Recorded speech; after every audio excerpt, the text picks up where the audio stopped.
அனைவருக்கும் வணக்கம். Welcome to Anna administrative staff college. Mission 80 TNPSC group 2A மெயின்ஸுக்கான ஒரு course தான் இது. ஸோ அந்த வகையில் யூனிட் 3 சயின்ஸ் அண்ட் டெக்னாலஜியில் இன்னைக்கு நம்ம பார்க்கக்கூடிய topic the next topic PCR polymerase chain reaction அப்படிங்கிறதும் எலைசா அப்படிங்கிற அந்த டெஸ்டனுடைய அப்ளிகேஷன்ஸும் தான் இன்னைக்கு பார்க்க போகிறோம். இதுவுமே ஒரு சின்ன டாபிக் தான். Okay, so already DNA finger printing நேற்றே பார்த்துருப்போம், ஓரளவு கிளியராக இருக்கும். அதுக்கு முன்னாடி பிளான்ட் டிஷ்யூ கல்ச்சரும் பார்த்துருந்தோம். ஓகேங்களா, ஆல்மோஸ்ட் நெருங்கி வந்துட்டோம். நம்ம சயின்ஸ் அண்ட் டெக்னாலஜி பார்ட் அப்படிங்கிறது கம்ப்ளீட் ஆக போகுது. ஏன்னா நீ அடுத்து என்ன இருக்குது, அட்வான்ஸ்டு ரீப்ரொடக்டிவ் டெக்னிக்ஸ். ஓகேங்களா, ஐவிஎஃப்னா என்ன அப்படிங்கிறது. அதுக்கடுத்து பார்த்தோம் அப்படின்னா டெஸ்ட் பேபி, அதான் ரெண்டும் ஒன்று தான் மேக்ஸிமம். ஸோ அந்த டாபிக் பார்த்துட்டோம் அப்படின்னா அது ஒரு சின்ன டாபிக் தான். தென் அதுக்கடுத்து கடைசியாக வேக்சின்ஸ், ஓகே, தடுப்பூசி தடுப்பு மருந்து அப்படின்னு சொல்லலாம். அதுக்கப்புறம் contribution of scientist from Tamil Nadu அப்படின்னு பார்த்துட்டோம்னா நம்மளுடைய சயின்ஸ் அண்ட் டெக் பார்ட்டே அப்படிங்கிறதே கம்ப்ளீட்டாக முடிஞ்சிடும். ஓகே, ஸோ அவ்வளோதான் இருக்குது. ஆல்ரெடி நிறைய பார்த்துட்டோம். எல்லாத்தையும் ஒரு தடவை ரிவைஸ் பண்ணிக்கோங்க. ஏதாவது டவுட்ஸ் இருந்துச்சுன்னா கேட்டுக்கோங்க. சரியா, ரைட். இன்றைக்கி டாபிக் நம்ம போயிடலாம். ஓகே, ஸோ இது வரைக்கும் நம்ம என்னென்ன பார்த்துருக்கோம் அப்படிங்கிறது பார்த்தோம்னா, சார் நேற்று நம்ம பார்த்தது கிளாஸ் 17. சரியா, கிளாஸ் 17 டிஎன்ஏ ஃபிங்கர் பிரிண்டிங் அப்படிங்கிறத பார்த்தோம். நேற்று நம்ம பார்த்தது டிஎன்ஏ ஃபிங்கர் பிரிண்டிங். ஸோ இன்றைக்கி நம்ம பார்க்கக்கூடியது என்ன அப்படின்னா கிளாஸ் 18 அப்படிங்கிறது 18வது application of polymerase chain reaction PCR and enzyme linked immunosorbent assay அப்படிங்கிறது எலைசா அப்படிங்கிறதும் இதுதான் இன்றைக்கி நம்ம பார்க்க போகிறோம். இதனுடைய முக்கியமான அப்ளிகேஷன்ஸ் தான் நம்மளுக்கு கொடுத்துருக்காங்க. ஃபர்ஸ்ட் ஆஃப் ஆல் PCRனா என்னென்னு பார்க்கலாம், அதுக்கடுத்து எலைசானா என்னென்னு பார்க்கலாம், அப்புறம் அதனுடைய அப்ளிகேஷன்ஸ் அப்படிங்கிறது என்ன அப்படிங்கிறதையும் ஒவ்வொன்றா பார்க்க தான் போகிறோம். சார் மோஸ்ட்லி நான் ஆல்ரெடி ஸ்டார்டிங் கிளாஸில் சொன்னது தான், 99% அப்படிங்கிறது பார்த்தோம் அப்படின்னா நம்மளுடைய ஸ்கூல் புக்ஸில் எல்லாமே கவர் ஆகுது. ஓகேங்களா, அது எங்கே இருக்குன்னு தேடுறதுல தான் நம்ம வந்து அந்த இதில் இதாக இருக்கும். மற்றபடியெல்லாம் மேக்ஸிமம் எல்லாமே ஸ்கூல் புக்ஸ்லேயே கவர் ஆகுது. என்னை பொறுத்தளவு நான் சயின்ஸ் அண்ட் டெக் இது வரைக்கும் நான் பார்த்ததில்ல, பார்க்கும் பொழுது எல்லாமே ஸ்கூல் புக்ஸில் கவர் ஆகுது. ஏன்னா கான்ட்ரிபியூஷன் ஆஃப் தமிழ்நாடும் இந்த கரண்ட் அஃபேர்ஸ் பெஸ்ட்டாக மட்டும் வந்து ரீசெண்ட் கரண்ட் அஃபேர்ஸ் மட்டும் நம்ம என்ன பண்ணிக்கணும் அப்படின்னா வெளியில் படிச்சுக்கணுமே ஒழிய மற்ற கண்டென்ட் எல்லாமே ஸ்கூல் புக்ஸை கவர் ஆகுது. 100% கவர் ஆகுதுன்னு தான் நான் சொல்லுவேன். சரியா, அவ்வளோ இருக்குது. ஏன்னா நம்ம முன்னாடி கூட நம்ம பார்க்கும்போது ஒரு சில டாபிக்ஸ் தான் இருந்த மாதிரி இருந்துச்சு. பட் அப்புறம் வந்து ஃபுல்லாக பார்க்கும்போது இந்த மைக்ரோபயாலஜி நியூட்ரிஷன் அப்படிங்கிற புக்கெல்லாம் இருக்கும் நம்மளுக்கு 11th 12th இருக்குது. ஸோ அந்த புக்கெல்லாம் தேடும் பொழுது தான் நம்மளுக்கு எல்லாமே 100% உள்ளே இருக்குது அப்படிங்கிறது தெரிய வருது. ஓகேங்களா, அதே மாதிரி ஒவ்வொரு டாபிக் முடிவுலையும் நம்ம தெளிவாக சொல்லிட்டு தான் இருக்கோம். என்னென்னா அது எங்கே கவர் ஆகுது அப்படிங்கிறத தெளிவாக சொல்லிட்டு தான் வரும். சரியா, ரைட். ஸோ பார்த்துடலாமா இன்றைக்கி டாபிக் PCRனா என்ன, எலைசானா என்ன அப்படிங்கிறத பார்க்கலாம். ஒரு intro first of all. So PCRக்கும் எலைசாவுக்கும் ஒரு இன்ட்ரோ நம்ம பார்த்துடலாம். ஸோ ஃபர்ஸ்ட் ஒன் பாருங்கள், பாலிமரேஸ் செயின் ரியாக்ஷன் அப்படிங்கிறது. Polymerase chain reaction. So PCR amplifies specific DNA sequences enabling detection of minute amounts of genetic material like viruses and bacteria அல்லது bacteria. PCR ஒரு குறிப்பிட்ட DNA வரிசைகளை பெருக்குகிறது. இதான் point. ஓகேங்களா, amplification அப்படி என்றால் பெருக்குதல் என்று அர்த்தம், அதாவது மல்டிப்ளை அப்படி என்ற அர்த்தம். ஓகேயா, பெருக்குகிறது அல்லது பாக்டீரியாக்கள் போன்ற சிறிய அளவிலான அணுப்பொருட்களை கண்டறிய உதவுகிறது PCR அப்படின்னு சொல்லக்கூடியது. இது மெடிக்கல் அதாவது மருத்துவத்துறையில் அதிக பயன்பாட்டில் இருக்குது இந்த PCR. சரி, ஓகே, இது நம்ம எல்லாரும் கேள்விப்பட்ட ஒன்று தான் எலைசா அப்படிங்கிறது. Enzyme linked immunosorbent assay அப்படிங்கிறது என்னது, இந்த எய்ட்ஸ் நோயை கண்டறியக்கூடிய ஐடென்டிஃபிகேஷன் டெஸ்ட் அப்படிங்கிறத நம்ம பார்த்துருக்கோம். ஓகேங்களா, அது என்ன, ELISA detect the specific protein or antibodies. ஓகேங்களா, ஸோ குறிப்பிட்ட புரதங்கள் அல்லது ஆன்டிபாடிகள் அப்படின்னா எதிரி, அதான் நம்மளுடைய ஆன்டிபாடிஸ். சரியா, in a sample using enzyme linked antibody to detect the presence of target antigen அப்படிங்கிறது. அப்போது இந்த என்சைம் இணைக்கப்பட்ட ஆன்டிபாடியை கொண்டு அந்த ஆன்டிஜன்கள் இருப்பதை கண்டறிய உதவக்கூடிய ஒரு டெஸ்ட்டுக்கு பேர் தான் என்ன பேர் அப்படின்னா எலைசா. ஆக்சுவலி ஒரு டெஸ்ட் தான் இது. ஆக்சுவலி ரெண்டுமே டெஸ்ட் தாங்க. இந்த PCR அப்படின்னா முன்னாடி ரியல் டைம் அப்படின்னு பார்த்தோம் அப்படின்னா RT-PCR டெஸ்ட் நம்ம இந்த கொரோனா டெஸ்ட்டில், அதாவது கொரோனா சுச்சுவேஷனில் கொரோனா வைரஸை கண்டறிய உதவக்கூடிய ஒரு டெஸ்ட்டாக இருந்துச்சு, தெரியும்னு நினைக்கிறேன் உங்களுக்கு. ஓகேங்களா, அதில் இருக்கக்கூடிய அந்த PCR அப்படிங்கிறத நம்ம பார்க்க போகிறோம். இது போக அதாவது நம்மளுக்கு இப்போ தெரிஞ்சது என்ன அப்படின்னா கொரோனா டெஸ்ட், அந்த நம்மளுடைய கொரோனா வைரஸை டிடெக்ட் பண்ணக்கூடிய ஒரு சோதனை தான் RT-PCR அப்படிங்கிறத பார்த்துருப்போம். அப்போ PCRனா என்ன, எலைசா, ரெண்டுமே டெஸ்ட்டு தான் சொல்லப்போனால், சோதனைகள் தான். ஸோ எதுக்காக அப்ளிகேஷன் அதாவது PCR அப்படின்னா அதனுடைய ஸ்டெப்ஸ் என்னென்ன இன்வால்வ் ஆகிருக்கு அப்படிங்கிறதையும் ஃபுல்லாக பார்க்க போகிறோம். ஒவ்வொன்றா பார்க்க போகிறோம். அதில் முதலாவது நம்ம பார்க்கக்கூடியது PCR பார்த்துடலாம். செகண்ட், அதுக்கடுத்து நம்ம வந்து என்சைம் லிங்க்டு இம்யூனோ சார்பண்ட் அசே அப்படின்னு சொல்லக்கூடிய எலைசா டெஸ்ட்டை பற்றி நம்ம பார்த்துடலாம். First one PCR. பிசிஆர்னா என்ன அர்த்தங்க? Polymerase chain reaction. இப்போ தான் நம்ம பார்த்தோம், சரியா? அதுதான் நம்ம பார்க்க போகிறது. ஸோ பார்த்தாலே தெரியும் ஓரளவு ஸ்கூல் புக்ஸில் வரக்கூடிய கண்டென்ட்ஸாக நம்ம வந்து நிறைய கொடுத்துட்ருக்கோம். ஸ்கூல் புக்ஸ்லேயே நிறைய கண்டென்ட் இருக்குது, அதனால தான் ஸ்கூல் அதில் இருக்கிறதே தெளிவாக கொடுத்துட்ருக்கோம். ஸோ ஃபர்ஸ்ட் ஒன் பாருங்கள், பாலிமரேஸ் செயின் ரியாக்ஷன் அப்படின்னு சொல்லக்கூடிய பாலிமரேஸ் சங்கிலி வினை அப்படின்னு சொல்கிறோம். பாலிமரேஸ் செயின் ரியாக்ஷன் என்று சொல்லக்கூடிய பாலிமரேஸ் சங்கிலி வினை.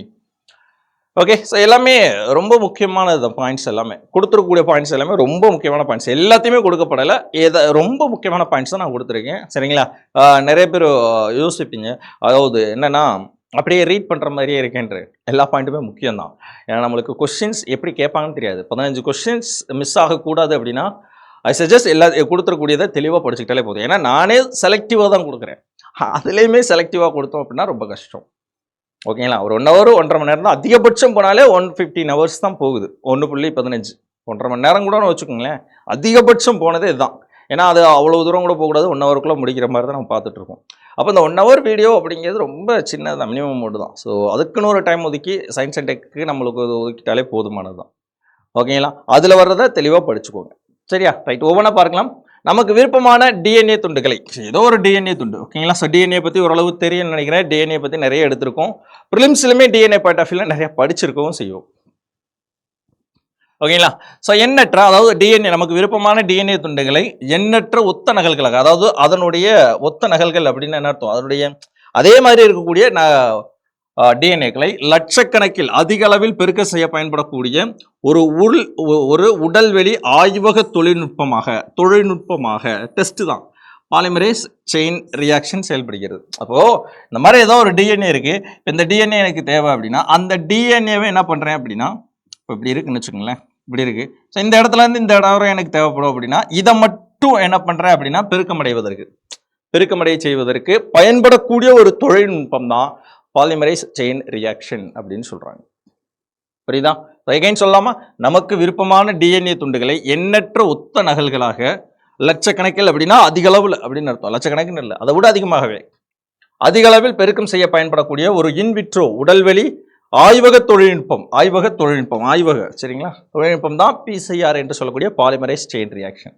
ரொம்ப முக்கியமான கொஸ்டின் அடுத்துதான் 1983 அதாவது ஒரு சில புக்கில் 1983 to 86 அப்படின்னு கூட கொடுத்துருப்பாங்க, ஓகேங்களா? ஸோ கேரி முல்லிஸ் என்பவரால் இந்த தொழில்நுட்பம் உருவாக்கப்பட்டது. கேட்கக்கூடிய ஒரு கொஸ்டின், ரொம்ப முக்கியமான. ஏன்னா நம்ம நிறைய அதாவது இதுவரைக்கும் பார்த்த டாபிக்லாம் இந்த கண்டுபிடிச்சவர் அப்படிங்கிறத வச்சே கொஸ்டின்ஸ் நிறைய இருக்குது. அந்த மாதிரி கேரல் முல்லிஸ் 1983 இதுக்காக அவருக்கு 1993 நோபல் பரிசும் கொடுக்கப்பட்டது. ஓகே, இந்த பாலிமரேஸ் செயின் ரியாக்ஷன் என்று சொல்லக்கூடிய பிசிஆரை கண்டுபிடிச்சதுக்காக 1993 அவருக்கு நோபல் பரிசும் கொடுக்கப்பட்டது. ஸோ கேரி முல்லிஸ் என்பவரால் தான் இந்த தொழில்நுட்பம் உருவாக்கப்பட்டது. கீழே ஒரு பாயிண்ட் கொடுத்துருக்காங்க, பிசிஆர் ஒரு செல் இல்லாத மிகைப்பு தொழில்நுட்பம், செல் ஃப்ரீ ஆம்பிளிஃபிகேஷன் டெக்னிக் அப்படின்னு சொல்றாங்க. அது ஒரு பாயிண்டாகவும் கொடுத்துருக்காங்க. ஆக்சுவலி அதுக்கு மேலே ஒரு சில எக்ஸ்பிளனேஷன் கொடுத்துருந்தாங்க, அதெல்லாம் நம்மளுக்கு தேவையில்லை. இந்த பாயிண்ட் ரொம்ப முக்கியம். பிசிஆர் ஒரு செல் இல்லாத மிகைப்பு தொழில்நுட்பம், it is a sell free amplification technique அப்படிங்கிறது தெரிஞ்சு வச்சுக்கிடுவோம், சரியா? இப்போ தெரிஞ்சுக்கிற வேண்டிய விஷயம் என்னது? பிசிஆர்னா என்ன? ஏதோ இப்போ ஒரு டிஎன்ஏ இருக்குது அப்படின்னா இந்த செயின், அதாவது ஃபார் எக்ஸாம்பிள் 3வது இப்படியே சுருளாக தான் வந்துகிட்டே இருக்கும், இந்த மாதிரி, கரெக்ட் தானே? அப்படி வந்துகிட்டே இருக்கும்போது எனக்கு இந்த 2வது சுருளில் இருக்கக்கூடிய அந்த நியூக்ளியோடைட்ஸ் மட்டும் எனக்கு வேணும். அப்போ அதை மட்டும் நான் என்ன பண்ணுறேன்? பெருக்கமடைய செய்வதற்கு, ஓகேங்களா? அதை மட்டும் பெருக்கமடைய செய்வதற்கு பயன்படக்கூடிய ஒரு தொழில்நுட்பம், ஒரு டெக்னிக் தான் பிசிஆர். That's all. ஓகே, எனக்கு இப்போ ஒரு கொஸ்டின் வரும், எனக்கு எதுக்கு அது தேவை? அந்த இடம் மட்டும் எனக்கு தேவையே ஏன் அப்படின்னா, எனக்கு அந்த இடத்துல தான் ஏதாவது ஒரு குறைபாடு இருந்திருக்கலாம், இல்லை எனக்கு அந்த இடம் மட்டும்தான் என்னுடைய ஜெனட்டிக் கேரக்டர் இருக்கலாம்.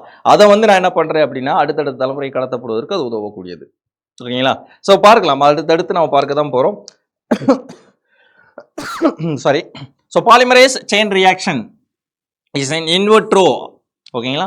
ஸோ உடல்வெளி எப்படின்னு அர்த்தம். ஆம்பிளிஃபிகேஷனா பெருக்கமடைய செய்வது, multiplication technique used for the synthesizing of multiple identical copies, ஒத்தனகள் identical copies, okay, of a DNA of interest. எனக்கு தேவையான அந்த டிஎன்ஏ துண்டு, டிஎன்ஏ ஆஃப் இன்ட்ரெஸ்ட்னா எனக்கு தேவையான, நமக்கு விருப்பமான என்று அர்த்தம். The technique was developed by Carl Mullis in 1983. அதுக்காக 1993 he got a Nobel Prize also. கிளியரா? அப்ப தெரிய வேண்டிய விஷயம் என்ன? பாலிமரைஸ் செயின் ரியாக்ஷன் யார் கொண்டு வந்தாங்க? அதாவது உருவாக்குனவங்க யாங்க? கேரி முல்லிஸ். இந்த வருஷம் 1983. சாரி, இயர் ரொம்ப முக்கியமா அப்படின்லாம் கமெண்ட்ல எல்லாம் பண்ணியிருக்காங்க ஆல்ரெடி. ஓகே, இந்த மாதிரி முதல்ல கண்டுபிடிச்ச இந்த இயர்ஸ் மட்டும் ரொம்ப முக்கியம். நம்மளுக்கு இப்போ ஹிஸ்ட்ரி அந்த இதில் இருக்கிற மாதிரி இயர்ஸ் எல்லாமே ரொம்ப இம்பார்ட்டன்ட் அப்படின்லாம் நம்ம இது கிடையாது. முதல்ல கண்டுபிடிச்சதுனால அது ரொம்ப முக்கியமாக கருதப்படுது. இவ்வளோதான், சரியா? மற்றபடி எல்லா இயர்ஸுமே படிக்கணும்னு அவசியம் இல்லை. Okay okay right. ஸோ இதனுடைய முக்கியமான 3 ஸ்டேஜஸ், 3 நிலைகள் என்னென்ன? இந்த PCR என்று சொல்லக்கூடிய பாலிமரைஸ் செயின் ரியாக்ஷனுடைய 3 நிலைகள் என்னென்ன அப்படிங்கிறத பார்க்கலாம். த ஃபர்ஸ்ட் ஒன் பாருங்க, டீநேச்சுரேஷன், இயல்பு தெரிவு அல்லது இயல்பு மீள்வளைவு அப்படின்னு சொல்றோம். டீநேச்சுரேஷன், ரீநேச்சுரேஷன் அல்லது முதன்மை இணைப்பு இழப்பதுபடுத்துதல், பிரைமரி அன்னிலிங். ஓகேங்களா? ரீநேச்சுரேஷன் அல்லது பிரைமர் அன்னிலிங் மற்றும் அதனுடைய உற்பத்தி சிந்தசிஸ் அல்லது பிரைமர் எக்ஸ்டென்ஷன் அப்படின்னு சொல்றாங்க. அல்லது பிரைமர் எக்ஸ்டென்ஷன் ஆகிய 3 நிலைகள் பாலிமரைஸ் சங்கை வினைகள் நடைபெறுகின்றன அப்படின்னு சொல்றாங்க. முக்கியமான 3 நிலைகள் என்னென்ன அப்படிங்கிறத தெரிஞ்சு வச்சுக்கிறோம். ஓகேயா? ஸோ டீநேச்சுரேஷன், ரீநேச்சுரேஷன் அல்லது பிரைமர் அனிலிங் அல்லது இது ரெண்டும் ஒன்று தான். அதே மாதிரி சிந்தசிஸ் அல்லது பிரைமர் எக்ஸ்டென்ஷன். ஓகேங்களா? அப்போ இது 1ன்னு வச்சுக்கிறோம், இது 2ன்னு வச்சுக்கிறோம், இது 3ன்னு வச்சுக்கிறோம். அப்போ 3 stages of polymerase chain reaction. 3 stages of polymerase chain reaction எது அப்படிங்கிறத தெரிஞ்சு வச்சுக்கணும். ஃபர்ஸ்ட் ஒன் இஸ் ரீநேச்சுரேஷன் அல்லது annealing and synthesis or primer extension அப்படின்னு சொல்கிறோம். ஓகேயா? ஃபைன். என்னென்னு பார்க்க தான் போகிறோம் நம்ம. ரைட். ஸோ பிசிஆர் மூலம் ஒரு குறிப்பிட்ட டிஎன்ஏ அடுக்கை பெருக்க, ஏன்னா நம்ம ஆல்ரெடி அதான் சொன்னது, நமக்கு விருப்பமான டிஎன்ஏ துண்டுகளை பெருக்குவதற்கு பயன்படுத்தக்கூடிய ஒரு உடல்வெளி ஆய்வக தொழில்நுட்பம். It's a in vitro laboratory technology அல்லது டெக்னிக். அதை தான் நம்ம என்ன சொல்கிறோம்? பிசிஆர் என்று சொன்னோம். ஓகே, அந்த மாதிரி பிசிஆர் மூலம் ஒரு குறிப்பிட்ட டிஎன்ஏ அடுக்கை பெருக்க, அதிக அளவு உருவாக்க கீழ்கண்டவற்றை கொன்ற ஒரு எதிர்வினை கலவை தேவைப்படுகிறது. அதாவது நம்மளுக்கு தேவையான பொருட்கள் அப்படின்னு அர்த்தம். சரிங்களா? என்னென்ன? ஃபர்ஸ்ட் ஆஃப் ஆல் எனக்கு தேவையான டிஎன்ஏ, டார்கெட் டிஎன்ஏ அப்படின்னா எனக்கு தேவையான இந்த டிஎன்ஏ மட்டும். அப்போ தேவையான டிஎன்ஏ. 2 பிரைமர்கள். இவை செயற்கை ஒலிகோ நியூக்ளியோடைடுகள். பொதுவாக சுமார், அதாவது நியூக்ளியோடைடுன்னு என்ன அர்த்தம்? அந்த வரிசை முறை. சரிங்களா? அந்த நியூக்ளியோடைடுனா அந்த வரிசை முறையாக தான் நம்ம வந்து ஒலிகோ நியூக்ளியோடைட்ஸ் அப்படின்னு சொல்கிறோம். ஒலிகோ நியூக்ளியோடைடுனா நம்ம ஆல்ரெடி பார்த்துருக்கோம். இந்த பக்கம் சுகர், நடுவில் வந்து நைட்ரஜன் பேசஸ், இந்த பக்கம் வந்து பாஸ்பேட்ஸ். இந்த 3ம் சேர்ந்தது. அதுதான் நம்ம என்ன சொல்றோம்? நியூக்ளியோடைடு. ஒலிகோ நியூக்ளியோடைடு அப்படின்னா என்ன அர்த்தம்? மோர் தென் 10 அப்படிங்கிறது தான் ஒலிகோ அப்படின்னு அர்த்தம். ஒலிகோ அப்படின்னா என்ன அர்த்தம்னா, இந்த இடத்துல ஒலிகோன்னு இருக்குல்ல, ஸோ இந்த ஒலிகோ. ஓகே, ஒலிகோ அப்படின்னா மோர் தென் 10 பேர் அப்படின்னு அர்த்தம். 10 சங்கிலிகளுக்கு மேலே, அதாவது 10 இணைகளுக்கு மேலே, 10 இணைகளுக்கு மேலே இருந்துச்சு அப்படின்னா அதை நம்ம வந்து ஒலிகோன்னு சொல்லுவாங்க. பொதுவாக சுமார் 20 நியூக்ளியோடைடுகள். ஓகே, ஸோ 10க்கு மேலேனால 20 நியூக்ளியோடைடுகளில் நீளம். ஓகேங்களா? இவை இலக்கு வரிசைக்கு பக்கவாட்டை ஒத்த அடுக்குகளுடைய துண்டுகள் ஆகும் அப்படின்றாங்க. இப்போ நம்மளுக்கு தேவையானது இந்த மாதிரி ஒலிகோ நியூக்ளியோடைடுகள். 1 டார்கெட் டிஎன்ஏ, 2வது ஒலிகோ நியூக்ளியோடைடுகள். ஓகேங்களா? 3வது என்ன அப்படின்னா தெர்மோஸ்டேபிள் டிஎன்ஏ பாலிமரேஸ் அப்படிங்கிறது. எப்படின்னா என்ன? ஸோ பிசிஆர் தொழில்நுட்பத்தில் ஈடுபடக்கூடிய 2 பிரபலமான நொதிகள். ஓகேங்களா? அப்போ ஃபர்ஸ்ட் நம்மளுக்கு தேவையான டிஎன்ஏ, அடுத்து ஒலிகோ நியூக்ளியோடைட்ஸ், அதுக்கப்புறம் தேவையான என்சைம். ஏன்னா என்சைம் தான் ஒட்ட பயன்படுத்தக்கூடியது. ஓகேங்களா? ஸோ தெர்மோஃபைலிக் பாக்டீரியம் தெர்மாஸ் அக்வாட்டிஸிலிருந்து டாக் பாலிமரேஸ் மற்றும் தெர்மோகாக்கஸ் லிட்ரோலிசிஸிலிருந்து வென் பாலிமரேஸ் ஆகும். ஓகேங்களா? பிசிஆர் தொழில்நுட்பத்தில் ஈடுபடக்கூடிய இந்த பாலிமரேஸ்கள் உயர்ந்த வெப்பநிலையில் செயல்படக்கூடியது.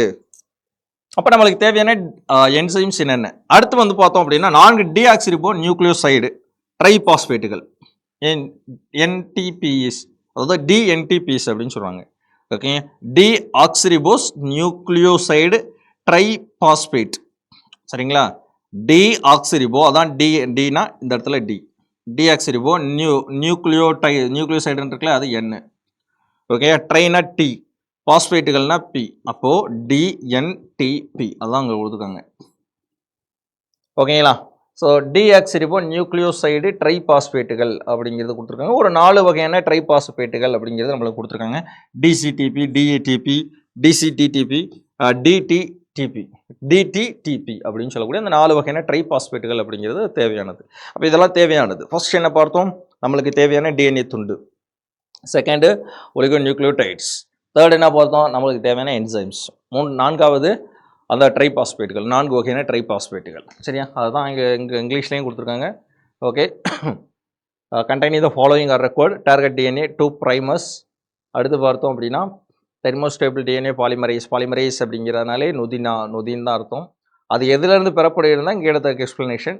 அடுத்து 4 டிஆக்சிரிபோ நியூக்ளியோசைட் ட்ரைபாஸ்பேட் என்று சொல்லக்கூடிய DNTPs அப்படின்னு சொல்லக்கூடிய DCTP, DATP, DGTP, DTTP. ஓகேயா? ஸோ இதெல்லாம் நம்மளுக்கு தேவையான பாலிமரைஸ் செயின் ரியாக்ஷனுக்கு தேவையான பொருட்கள் அப்படின்னு நம்ம சொல்லலாம். புரியுதுங்களா? ஓகே, இதுவரையும் கிளியராக இருக்கா? ஓகே, எகைன் சொல்கிறேன். PCR மூலம் ஒரு குறிப்பிட்ட அடுக்கை பெருக்க கீழ்கண்ட கலவை தேவைப்படுகிறது. Target DNA 2 primers. Actually primer அப்படின்னாலே என்ன அர்த்தம் அப்படின்னா ப்ரைமர் அப்படிங்கிறது நம்ம இதுலேயே நம்ம DNA replication prelims point of வியூலேயே தெரிஞ்சு வச்சுருக்கணும். ஏன்னா ப்ரைமர் என்ன பண்ணணும்னா அந்த டிஎன்ஏல புதிய DNA இலைகளை உருவாக்க பயன்படக்கூடிய ஒரு நொதி தான் ப்ரைமேஸ் அப்படின்லாம் சொல்லுவாங்க. சரிங்களா? அந்த மாதிரி ப்ரைமர் அப்படின்னாலே புதிய DNA இலைகளை உருவாக்குவது. ஆக்சுவலி இப்படி இருக்குது அப்படின்னா இப்படி இதோட நின்றுச்சு அப்படின்னா இந்த மாதிரி புதுசாக ஒரு டிஎன்ஏ இப்படி உருவாகுவதற்கு இந்த ப்ரைமர் அப்படிங்கிறது உதவும். அதுக்காக தான் 2 ப்ரைமர்கள். நம்மளுக்கு தேவையான நொதிகள் என்சைம்ஸ், அதுக்கப்புறம் டிஆக்சிரிபோ நியூக்ளியோசைடு ட்ரைபாஸ்பேட்டுகள் 4. Right, steps in PCR. இதில் இருக்கக்கூடிய அந்த படிநிலைகள் என்ன? ஓகேங்களா? எப்படி நடைபெறுது? இப்போ முன்னாடி பார்த்தது என்ன சார்? அது 3 ஸ்டேஜஸ், நிலைகள், 3 நிலைகள். டீநேச்சுரேஷன், ரீநேச்சுரேஷன், அதுக்கப்புறம் சிந்தசிஸ் அப்படிங்கிறது. ஓகேங்களா? அதுக்கப்புறம் தேவையான பொருட்கள் பார்த்தோம். இப்போ இந்த தேவையான பொருட்களை வச்சு எப்படி PCR ரியாக்ஷன் நடைபெறுகிறது, PCR என்று சொல்லக்கூடிய பாலிமரேஸ் செயின் ரியாக்ஷன் எவ்வாறு நடைபெறுகிறது தான் இப்போ நம்ம பார்க்க போகிறோம். ஸ்டெப்ஸ் இன் PCR அப்படின்னு சொல்லக்கூடியது. அதாவது பிசிஆரின் படிநிலைகள். தமிழில் சொல்லணும் என்னங்க? பிசிஆரின் படிநிலைகள். சரியா? ரைட், ஃபர்ஸ்ட் ஒன் பார்க்கலாமா? இந்த மாதிரி தாங்க, இது ஒரு சின்ன ஒரு டயக்ராம் மாதிரி கொடுத்துருக்கோம். ஜஸ்ட் எப்படி வந்து அது பெருக்கமடையுது. இப்போ இது நம்மளுக்கு தேவையான DNA தெரியும்னு நினைக்கிறேன். ஓரளவு டயக்ராம் ஓரளவு தெரியுதா? நம்மளுக்கு தேவையான DNA. ஓகேங்களா? இப்போ இந்த DNA டபுள் ஹெலிக்கல் ஸ்ட்ரக்சர் தான். டபுள் ஹெலிக்கல் ஸ்ட்ரக்சர் தானே. இந்த டபுள் ஹெலிக்கல் ஸ்ட்ரக்சரை தனித்தனியாக பிரிக்கிறாங்க முதல்ல, ஃபர்ஸ்ட் ஆஃப் ஆல். ஓகேங்களா? இந்த டபுள் ஹெலிக்ஸ் ஸ்ட்ரக்சரை ரெண்டாக தனித்தனியாக பிரிக்கிறாங்க. தென் அதுக்கப்புறம் தான் அது என்ன ஆகுது அப்படின்னா தனித்தனி துண்டா, ஒவ்வொரு துண்டா பிரைமர்கள் மூலமாக இணைக்கப்பட்டு இது ஒரு துண்டும் இது ஒரு டிஎன்ஏவாகவும், இந்த ஒரு துண்டு இது ஒரு டிஎன்ஏவாகவும் தனித்தனியாக பிரிக்கிறாங்க. அந்த 2 4 4 8 அப்படி இப்படி பெருக்கம் அடைச்சிறாங்க. சிம்பிளாக சொல்கிறோம்னா இவ்வளோதான். ஓகேங்களா? ஃபர்ஸ்ட் ஆஃப் ஆல் நம்மளுக்கு தேவையான டிஎன்ஏ நம்மளுக்கு என்ன இருக்கும்? Double ஹெலிக்சல் structure. ஓகே, இரட்டை சுருள் வடிவமைப்பை கொண்டது. அந்த இரட்டை சுருளை முதல்ல ஒற்றை சுருளாக பிரிக்கிறாங்க. அந்த ஒற்றை சுருளை இரட்டை சுருளாக பெருக்கிறாங்க. அந்த ஒரு ஒன்றொன்றையும் 2 பிரிக்கிறாங்க. அந்த 2 என்ன பண்ணுறாங்க? 4 பிரிக்கிறாங்க. புரியுதா? அப்போது இந்த 2 4 பிரிக்கிறாங்க. ஸோ பார்த்தீங்கன்னா தெரியும். ஓகே, ஸோ இந்த மாதிரி பெருக்கமடைய செய்யக்கூடிய ஒரு தொழில்நுட்பம் தான் PCR என்று சொல்லக்கூடியது. ஓகே, ரைட், பார்க்கலாம். இந்த ஃபர்ஸ்ட் ஒன் பாருங்க. நம்மளுக்கு முதல் படிநிலை என்னங்க? டீநேச்சுரேஷன் என்று சொல்லக்கூடிய இயல்பு நீக்கம். அதான ஃபர்ஸ்ட் பார்த்தோம். டீநேச்சுரேஷன் அப்படின்னா என்ன சார்? அதாவது பெருக்கப்பட வேண்டிய அடுக்கை அப்படின்னா நம்மளுக்கு தேவையான அந்த DNA அதை தான் பெருக்கமடைய செய்ய போகிறோம். ஃபார் எக்ஸாம்பிள் ஒரு 4வது சுருள், அந்த 4வது சுருளை நம்ம பெருக்கமடைய செய்யணும் சார். ஓகே, இப்படி வர்றதில்ல. ஒரு 4வது சுருளை நம்ம பெருக்கமடைய செய்யணும், இல்லைன்னா 2வது சுருளை பெருக்கமடைய செய்யணும். அப்போ அந்த 2வது சுருளை எடுத்துக்கொண்டு அதுதான் நம்மளுக்கு பெருக்கப்பட வேண்டிய இலக்கு. ஓகே, அந்த அடுக்கை கொண்ட இலக்கு DNA, அதான் நம்மளுக்கு இலக்கு DNA, டார்கெட் DNA அப்படின்னு சொல்லக்கூடியது. அதை நிரப்பு இழைகளில், அதாவது நிரப்பு இழைகள்னா இந்த மாதிரி இந்த சுருளை தான் நிரப்பு இழைகள்ன்றாங்க. நிரப்பு இழை 94 degree Celsius to 95 degree Celsius வெப்பநிலையில் வெப்ப இயல்பு நீக்கம் செய்யப்படுகிறது. சரிங்களா? வெப்ப இயல்பு நீக்கம் செய்யப்படுகிறது அப்படின்னு சொல்றாங்க. ஃபர்ஸ்ட் பாயிண்ட் என்னது? அந்த வெப்ப இயல்பு நீக்கம் என்று சொல்லக்கூடிய 94 டு அந்த ரொம்ப முக்கியமானது அந்த டெம்பரேச்சர் தான்.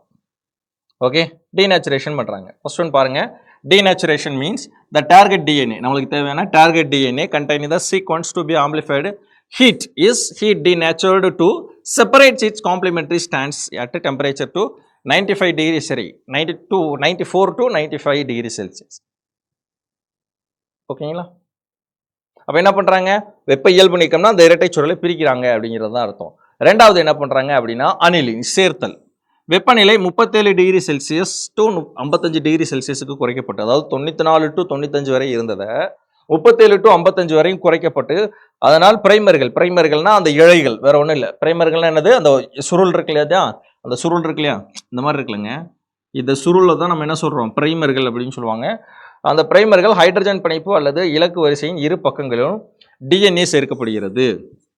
அதிக அளவில் பிரைமர்கள் இடம்பெறுவதால் இலக்கான டிஎன்ஏ, அதாவது நம்மளுக்கு தேவையான டிஎன்ஏ இருக்குல்ல, அந்த தேவையான இலக்கானன்னா நம்மளுக்கு தேவையான இலக்கான டிஎன்ஏ இழைகள் சாதாரணமாக ஒன்றுடன் மற்றொன்று சேருவதை விட பிரைமர்களுடன் சேர்க்கப்படுகின்றன அப்படின்னு சொல்லி சொல்றாங்க. ஏன்னா பிரைமர்கள் தான் என்ன பண்ணும் அப்படின்னா புதிய டிஎன்ஏ இழைகளை தோற்றுவிக்கும்.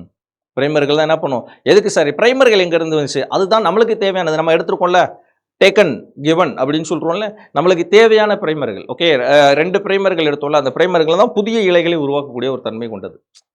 ஓகே, ஓரளவு கிளியராக இருக்கும்னு நினைக்கிறேன். ஃபர்ஸ்ட் ஆஃப் ஆல் என்ன பண்ணுறாங்க, ஹீட் பண்ணுறாங்க. ஹீட் பண்ணுறாங்க. வெப்ப இயல்பு நீக்கம் செய்ய டீநேச்சர் பண்ணுறதுக்காக என்ன பண்ணுறாங்க, 94 to 95 டிகிரி செல்சியஸில் ஹீட் பண்ணுறாங்க. ஓகேங்களா, ஹீட் பண்ண போகிறோமா பிரிக்கப்படுது. பிரிக்கப்பட்ட பின்னாடி மறுபடியும் அது 37 to 54 55 வரையும் குறைக்கப்பட்டு என்ன பண்ணுறாங்க, அதனால் பிரைமர்கள் ஹைட்ரஜன் பிணைப்பு அல்லது இலக்கு வரிசையின் இரு பக்கங்களிலும் டிஎன்ஏ சேர்க்கப்படுகிறது பிரைமர்கள் மூலம் சேர்க்கப்படுகிறது. அப்ப தனித்தனியா பிரிக்கும் போது இன்னொன்று என்ன பண்றாங்க அப்படின்னா அப்படியே அந்த பிரைமர்கள் மூலம் இப்படி சேர்க்கப்படுது. புரியுதுங்களா? அப்ப நம்மளுக்கு தேவையான 2 டிஎன்ஏ எந்த இருக்கு பாத்தீங்களா, இந்த டயக்ராம் பாருங்க. அப்ப இங்க இருக்கு. அப்புறம் என்ன பண்றாங்க, டிஎன்ஏ இலைகளை பிரிக்க செயல்படுகிறது.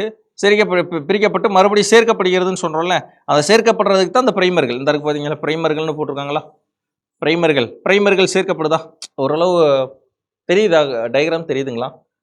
ஒரு நிமிஷம் இருங்க, கொஞ்சம் ஜூம் பண்ணுவோமா. ரைட், நல்லா தெரியுதுங்களா? இப்போ இந்த இடத்துல பாருங்க, இந்த பிரைமர்கள்னு போட்டிருக்காங்களா, பிரைமர்ஸ். அந்த பிரைமர்ஸ் என்ன பண்றாங்க அப்படின்னா அந்த 2 டிஎன்ஏ பிரிஞ்சு பார்த்தீங்களா, இது எப்படி பிரிச்சோம், 94 to 95 டிகிரி செல்சியஸ் வெப்பநிலைப்படுத்தும் போது பிரிச்சிருச்சு. பிரிஞ்சும்போது நம்ம பிரைமர்கள் சேர்க்கிறோம், 2 பிரைமர்கள் தேவைன்னு சொன்னோமா, அந்த 2 பிரைமர்களை சேர்க்கிறோம். எதுக்கு, எப்படி சேர்க்கிறோம், அதாவது 37 to 55 வரையும் குறைக்கப்பட்டு அதுக்கப்புறம் பிரைமரை சேர்த்தோமா. இந்த இடத்துல பாருங்க, இதெல்லாம் ப்ளூ கலர்ன்றது ஒரிஜினல் டிஎன்ஏ இலைகள், இந்த ப்ளூ கலர்ன்றது ஒரிஜினல் டிஎன்ஏ இலைகள். இந்த ரெட் கலர் இருக்கு பாத்தீங்களா, அதான் பிரைமர்ஸ். இந்த இருக்கா பிரைமர்ஸ்னு போட்டிருக்காங்களா, ஓகே, அப்ப சேர்த்துட்டோம். அப்ப சேர்க்கும் பொழுது என்ன ஆகுது, ஒவ்வொரு பிரைமரியும் 3' முனையிலும் டிஎன்ஏ பாலிமரேஸ் நியூக்ளியோடைடுகள் சேர்க்கிறது. அப்ப என்ன ஆகுது, இது சேர்க்கப்படும் போது அதுல இருந்து நியூக்ளியோடைடுகள் உருவாகுது. ஓகேங்களா, அப்புறம் தான் 2 டிஎன்ஏ இலைகள் உருவாகுது. அதன் மூலமா 4 டிஎன்ஏகள் பெருக்கமடையுது. அது எப்படி பெருக்கமடையுதுன்னு நெக்ஸ்ட் நம்ம பார்க்க போறோம். ஓகே, இதுவரையும் புரியுதுல, ஸ்டெப்ஸ் 2 இதுவரையும் கிளியரா இருக்கா? First of all is it clear or not? Okay, முதல் நம்ம டிஎன்ஏவை 2 பிரிச்சோம். 2 பிரிச்ச பின்னாடி பிரைமர் சேர்த்துருக்கோம். இப்போ பிரைமர் சேர்த்துருக்கோம், இந்த ஸ்டெப் 2ல நிற்கிறோம். இஸ் இட் கிளியர் தானே? ரைட், ஓகேங்களா. ஸோ டிஎன்ஏ 2வது பாயிண்ட் பார்த்துட்டோம். 3வது பாயிண்ட் பாருங்க, நீட்டிப்பு, எக்ஸ்டென்ஷன் பண்றோம். எக்ஸ்டென்ஷன் அப்படின்னா இப்போ நான் பிரைமர் சேர்த்தாச்சு. பிரைமர் சேர்த்தோடனே என்ன, இது புதிய அந்த 2 தனித்தனி இலைகளையும் 2 இரட்டை சுழல் டிஎன்ஏக்கள் வந்துருச்சு. இப்போ இந்த 2 நான் 4 நாளாக பெருக்கணும். அதான் சேர்த்தல் அப்படின்னு சொல்லக்கூடியது. டிஎன்ஏ பாலிமரேஸ் பிரைமர்களை நீட்டித்து, டிஎன்ஏ பாலிமரேஸ்கள், இப்போ என்னது பாலிமரேஸ்கள், ஓகேங்களா, டிஎன்ஏ பாலிமரேஸ் பிரைமர்களை நீட்டித்து டிஆக்சிரிபோ நியூக்ளியோசைடு ட்ரைபாஸ்பேட்டுகள், எத்தனை ஒரு 4 வகையான பாஸ்பேட்டுகள் பார்த்தோம்ல, அது பாஸ்பேட்டுகளை 70 degree Celsius to 75 degree Celsius வெப்பத்தை பயன்படுத்தி இலக்கு டிஎன்ஏ வரிசையில் பிரதிகளை உற்பத்தி செய்கிறது. அப்போ யார் சார் உற்பத்தி செய்கிறா? அந்த 4 பாஸ்பேட்டுகள் தனியாக பார்த்தோம் தெரியுமா, நான் கடைசியாக ஒரு 4 ட்ரைபாஸ்பேட்டுகள், டிஏடிபி, ஓகேங்களா, டிஎன்டிடிபி, இந்த மாதிரிலாம் பார்த்தோம் இல்லையா, அந்த 4 வகையான அந்த ட்ரைபாஸ்பேட்டுகள் தான் என்ன பண்ணுதுன்னா நம்மளுக்கு தேவையான அந்த 2 டிஎன்ஏக்களை 4 டிஎன்ஏக்களாக பெருக்கமடைய செய்கிறது. எந்த டிகிரி செல்சியஸில், 70 to 75 டிகிரி செல்சியஸில் வெப்பத்தை பயன்படுத்தி இலக்கு டிஎன்ஏ அப்படின்னா நம்மளுக்கு தேவையான டார்கெட் டிஎன்ஏவை வரிசையின் பிரதிகளை, அதாவது காப்பீஸை என்ன பண்ணப்படுது, ஆம்பிளிஃபை, உற்பத்தி, ப்ரொடக்ஷன், ஓகேங்களா, ஸோ உற்பத்தி செய்ய பயன்படுகிறது. அப்போ என்ன மீனிங், ஃபர்ஸ்ட் நம்மளுக்கு தேவையான டார்கெட் டிஎன்ஏ இருக்கு, அந்த டார்கெட் டிஎன்ஏ என்ன பண்ணுறேன், வெப்பப்படுத்தும் போது 2 தனித்தனி இழைகளாக பிரியுது. அதோட பிரைமர்ஸ் சேர்க்கப்படுது. பிரைமர்ஸ் சேர்க்கப்படும் மூலமா புதிய நியூக்ளியோடைடுகள் உருவாகுது. அந்த நியூக்ளியோடைடுகளை பெருக்குவதற்கு இந்த பாயிண்ட் எக்ஸ்டென்ஷன். என்ன பண்றேன், அந்த 4 ட்ரைபாஸ்பேட்டுகள் இருக்கு இல்லையா, அந்த 4 ட்ரைபாஸ்பேட்டுகளை நான் ஏதோ 70 to 75 டிகிரி செல்சியஸில் வெப்பப்படுத்தி என்ன பண்றேன், அதை பெருக்கமடைய செய்கிறேன். இதுதான் ஸ்டெப், இவ்வளவுதான், சிம்பிள். ஓகேங்களா? ஸோ 2 இருக்கு, 2ஆ பிரிக்கப்பட்டு சேர்க்கப்பட்டவனே எக்ஸ்டென்ஷன் என்ன பண்ணுது, பெருக்கமடைய செய்யப்படுகிறது. அதான் இந்த ஸ்டெப்ஸ். ஃபர்ஸ்ட் ஒன் இயல்பு மாற்றம் சொன்னோம். என்ன பண்ணோம், இயல்பு மாற்றம்னா எடுத்தாங்க டபுள் ஹெலிக்ஸை சிங்கிள் ஹெலிக்ஸை தனித்தனியாக பிரித்தோம். சேர்த்தல். ஓகேங்களா? இந்த டிஎன்ஏல என்ன பண்ணோம், பிளாக்னா அந்த பாயிண்ட்ஸ், ஃபார் எக்ஸாம்பிள் பிரைமர்ஸை சேர்த்துருக்கோம். இந்த பிளாக் பாயிண்ட்ன்றது எதை குறிக்கும், பிரைமர்ஸை சேர்த்தோம். பிரைமர்ஸை சேர்க்கறது மூலமாக நம்மளுக்கு என்ன கிடைச்சிச்சு, இரட்டை இலை டிஎன்ஏக்கள் தனித்தனியாக பெறப்படுச்சு. இதை என்ன பண்ணுறோம், நீளுதல் எக்ஸ்டென்ஷன்னா இந்த 2 4 நாளாக பிரித்தோம். இந்த 2ஐயும் 4 நாளாக பிரித்தோம். சிம்பிளாக சொல்லணும்னா இதுதான். கிளியரா, புரியுதா? Okay fine. ஸோ இதை இங்கிலீஷில் அப்படியே கொடுத்துருவோம். டீநேச்சுரேஷன், அடுத்து அன்னீலிங். ஓகே, அன்னீலிங் அடுத்து எக்ஸ்டென்ஷன். புரியும்னு நினைக்கிறேன். சரியா? ஒன் செகண்ட் அப்படியே ஒரு தடவை பாருங்க. ஸ்டார்டிங்லேருந்து இந்த பாயிண்ட் ஒரு நிமிஷம் பாருங்க. இந்த படத்தை மட்டும் ஜஸ்ட் ஒரு 1 minute மட்டும் பாருங்க. கிளியரா? ஓகே, இந்த இருந்து அப்படியே தனித்தனி டிஎன்ஏக்கள் இப்படி எப்படி பெருக்கமடைய செய்கிறது அப்படிங்கிறதையும் பார்த்தாச்சு. ஸோ 3 நிலைகள், டீநேச்சுரேஷன், அன்னீலிங், அதுக்கப்புறம் எக்ஸ்டென்ஷன். டீநேச்சுரேஷன், அன்னீலிங், டீநேச்சுரேஷன், அன்னீலிங், அதுக்கப்புறம் தான் எலாங்கேஷன், எக்ஸ்டென்ஷன் அப்படின்னு சொல்லக்கூடாது. ஆக்சுவலி இது மாறி இருக்கு, இந்த பக்கம் இப்படி தான் வரணும். Okay right. அடுத்து 3 படிச்சுழற்சிகள், அதாவது இந்த 3 சுழற்சிகள் இருக்கு இல்லையா, அதாவது ஃபர்ஸ்ட் என்ன பார்த்தோம், டீநேச்சுரேஷன், 2வது அன்னீலிங், 3வது எக்ஸ்டென்ஷன். இந்த 3 நிலைகள் இருக்கு இல்லையா, அதை மறுபடியும் செய்து 3 படி சுழற்சிகளை மீண்டும் நடக்கும்போது முதல் சுழற்சியிலிருந்து 4 இழைகள், கரெக்ட் தானே, 4 தானே, 2லேருந்து 2 தனித்தனியாக பிரிஞ்சு 4 இழைகள். ஓகே, 4 இழைகள் ஒளித்துண்டுகள் உற்பத்தி செய்ய பிரதி எடுக்கப்படுகின்றன. மூன்றாவது சுழற்சி 16 தயாரிப்புகளை கொடுக்குது. ஓகேங்களா? ஒரு சுழற்சியில் 4 கிடைக்குது. ஓகேங்களா? மறுபடியும் அப்படி அப்படியே போடும் பொழுது பெருக்கமடைய செய்யும் போது அதோட மூன்றாவது தேர்டு சைக்கிள் எத்தனை, 16 தயாரிப்புகளை கொடுக்கிறது. கோட்பாட்டு அளவில் 20 சுழற்சிகள் சுமார் 1 மில்லியன். ஓகேங்களா? 1 மில்லியன் இலக்கு டிஎன்ஏ வரிசைகளை உற்பத்தி செய்கிறது. எத்தனை சுழற்சியில், 20 சுழற்சிகளில். ஓகேங்களா? 20 சுழற்சிகளை சுமார் 1 மில்லியன் இலக்கு டிஎன்ஏ வரிசைகளை உற்பத்தி செய்கிறது. பிசிஆரின் ஒவ்வொரு சுழற்சியும், இது கேட்கக்கூடிய ஒரு கொஸ்டின், ஒவ்வொரு சுழற்சிக்கும் எவ்வளவு டைம் டேக்கன் எடுத்துக்கிறது, 3 to 5 நிமிடங்கள் எடுத்துக்கொள்கிறது. சரிங்களா? மூன்றாவது சுழற்சியில் கிட்டத்தட்ட 16 டிஎன்ஏக்கள் உற்பத்தி ஆகுது. அதுவே 20வது சுழற்சியில் பார்த்தோன்னா கிட்டத்தட்ட 1 மில்லியன் அளவுக்கு அப்படியே பெருக்க முடியும், மல்டிப்ளை தான் பண்ணிட்டு போகுது. ஓகேங்களா? நம்ம உட்காந்துட்டு 1 4s are 4, 2 4s are 8, அப்போ 3வதுனா 12 தானே வரணும், அப்படி கிடையாது. என்ன, அது மல்டிப்ளை ஆகிக்கிட்டே போயிட்டே இது. ஓகேங்களா? அப்படி இப்படியே ஒவ்வொன்றும் தனித்தனியாக அப்படியே ஸ்கொயர் கணக்கில் அப்படின்னு அர்த்தம். சரிங்களா? ஸ்கொயர் கணக்கில் மல்டிப்ளை ஆகிட்டு போகுது. இப்போ 4 into 4 ஸ்கொயர் 16 ஸ்கொயர் 650, அப்படி என்ன ஆகுது அப்படின்னா பெருக்கம் அடைஞ்சிக்கிட்டே போகுது. அந்த வகையில் பார்க்கும்போது 20, அதாவது 20 சைக்கிளில் பார்த்தோம்னா கிட்டத்தட்ட 1 மில்லியன் நம்மளுக்கு தேவையான இலக்கு டிஎன்ஏ வரிசைகளை உற்பத்தி செய்கிறது. ஆனால் ஒவ்வொரு சுழற்சிக்கு எவ்வளோ டைம் எடுத்துக்கிறது பிசிஆரில் அப்படின்னு பார்த்தோன்னா 3 to 5 minutes, 3லேருந்து 5 நிமிடங்கள் எடுத்துக்கொள்கிறது. இது கேட்கக்கூடிய கொஸ்டின், ஒவ்வொரு சுழற்சியும் எவ்வளவு நிமிடங்கள் எடுத்துக்கொள்கிறது, எவ்வளவு காலம் எடுத்துக்கொள்கிறது அப்படின்னு கேட்டாங்க அப்படின்னா 3 to 5 minutes, 3 to 5 நிமிடங்கள் எடுத்துக்கொள்கிறது. ஓகேங்களா? ஸோ அதான் இங்கிலீஷில் கொடுத்துருக்காங்க. When the 3-step cycle is repeated, the 4 strands from the first cycle are copied to produce the 8 fragments. The third cycle yield the 16 products. ஓகேங்களா? Theoretically, 20 cycles will produce about 1 million copies of the target DNA sequence. Each cycle of PCR 3 to 5 minutes. Each cycle of PCR taken by 3 to 5 minutes. புரியுதுங்களா? புரியலையா? அப்போ 3 படிநிலைகள், நம்மளுக்கு தேவையான பொருட்கள் என்ன, ஓகேங்களா? அதுக்கப்புறம் பிசிஆர்னா என்ன, இதுவரையும் கிளியராக இருக்கா? ஓகே, அப்போ பாலிமரேஸ் செயின் ரியாக்ஷன் அப்படின்னா என்ன அப்படிங்கிறது முதல்ல புரியுதுங்களா? இதுவரையும் கிளியராக இருக்குல்ல? ரைட். அடுத்து என்ன சொல்கிறாங்க, ஸோ பிசிஆர் முறைப்படி ஆர்என்ஏ மூலக்கூறுகளையும் பெருக்கமடைய செய்யலாம். அதாவது டிஎன்ஏவை தான் இப்போ நம்ம பார்த்துட்டு இருக்கோம், சரிங்களா? ஆனால் ஆர்என்ஏ மூலக்கூறுகளையும் பெருக்கமடைய செய்யலாம் அப்படின்னு சொல்கிறாங்க. ஸோ பிசிஆர் முறைப்படி ஆர்என்ஏ மூலக்கூறுகளையும் பெருக்கமடைய செய்யலும். இந்நிகழ்ச்சி பின்னோக்கிய படியெடுத்தல், அதாவது reverse transcription PCR that is called. இதுதான் நம்ம வந்து நம்ம இது என்ன பார்த்தோம், கோவிட் டைமில் இது எடுத்தது. சரிங்களா, ஆக்சுவலி ரியல் டைம்னு வரும். ஓகே, ஸோ சரி, பின்னோக்கிய படியெடுத்தல் பிசிஆர் என்று அழைக்கப்படுகிறது. இது ஆர்என்ஏ மூலக்கூறுகளை பெருக்கமடைய செய்ய இயலக்கூடிய அந்த தொழில்நுட்பத்திற்கு பின்னோக்கு படியெடுத்தல் ரிவர்ஸ் டிரான்ஸ்கிரிப்ஷன் பிசிஆர் என அழைக்கப்படும். இச்செயல்முறையில் ரிவர்ஸ் டிரான்ஸ்கிரிப்ஷன் எனும் நொதியை பயன்படுத்தி, நல்லா கவனிச்சுக்கணும், இச்செயல்முறையில் என்னது, ரிவர்ஸ் டிரான்ஸ்கிரிப்டேஸ் என்ற நொதியை பயன்படுத்தி ஆர்என்ஏ மூலக்கூறுகள் நிரப்பு டிஎன்ஏ கிழக்களாக மாற்றப்படுகின்றன. அப்போ ஆர்என்ஏவை என்ன பண்ணுறாங்க, காம்ப்ளிமெண்டரி டிஎன்ஏவை மாற்றப்படுகின்றன. இவ்வாறு உருவான அந்த டிஎன்ஏவானது பிசிஆருக்கு வார்ப்புரு டிஎன்ஏவாக பணிபுரிகிறது. ஓகேங்களா, அப்போது நம்மளுக்கு தேவையான இந்த இடத்துல தேவையான பாயிண்ட்ஸ் என்னென்னா, டிஎன்ஏ மட்டும் ஆம்பிளிஃபை பண்ணுறதுக்கு இந்த பிசிஆர் டெக்னிக் உதவக்கூடியது மட்டும் கிடையாது. ஆர்என்ஏவையும் என்ன பண்ணலாம், ஆம்பிளிஃபை, தட் மீன்ஸ் பெருக்கமடைய செய்ய இயலும். ஆனால் ஆர்என்ஏவை பெருக்கமடைய செய்யக்கூடிய அந்த டெக்னிக் பேர் ரிவர்ஸ் டிரான்ஸ்கிரிப்ஷன். ரிவர்ஸ் டிரான்ஸ்கிரிப்ஷன், அதாவது பின்னோக்கிய படியெடுத்தல் பிசிஆர் அப்படின்ற அழைக்கப்படுகிறது. அதற்கு தேவையான நொதி என்ன அப்படின்னா ரிவர்ஸ் டிரான்ஸ்கிரிப்டேஸ். இது ஆர்என்ஏவை பெருக்குவதற்கு பயன்படக்கூடிய நொதியின் பேர் ரிவர்ஸ் டிரான்ஸ்கிரிப்டேஸ். இவ்வளவுதான். The PCR technique can also be used to the amplification of RNA also, which is referred as reverse transcription PCR, RT-PCR. In this process, the RNA molecules mRNA must be converted into complementary DNA. mRNA-வை DNA-வை மாற்றணும் by the enzymes of reverse transcriptase. The cDNA, அதாவது the complementary DNA என்று அர்த்தம். ஓகேயா, that serves as a template for PCR. அதுதான் முக்கியமான இலக்கு டிஎன்ஏவாக கருதப்பட்டு அது அப்படியே நம்ம பெருக்குவதற்கு பயன்படுத்தப்படும். That's all. இப்போ நம்ம வந்து அப்ளிகேஷன்ஸ் ஆஃப் பிசிஆர் அப்படிங்கிறத பார்க்க போகிறோம்.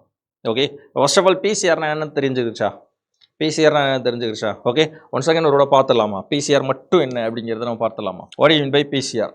Polymerase chain reaction. Kary Mullis 1983, அதற்காக 1993 அவர் நோபல் பரிசு பெற்றார். ஓகேயா, நம்மளுக்கு விருப்பமான இன்ட்ரெஸ்டாக இருக்கக்கூடிய ஒரு டிஎன்ஏவை என்ன பண்ணுறோம், பெருக்கமடைய செய்யக்கூடிய ஒரு இன்விட்ரோ, தட் மீன்ஸ் ஆய்வக தொழில்நுட்பம், அதுதான் நம்ம என்ன சொல்கிறோம், பிசிஆர் என்று சொல்கிறோம். ஓகே, கடைசி பாயிண்ட், இது ஒரு செல் இல்லாத மிகைப்பு தொழில்நுட்பம், செல் ஃப்ரீ ஆம்பிளிஃபிகேஷன் டெக்னிக்.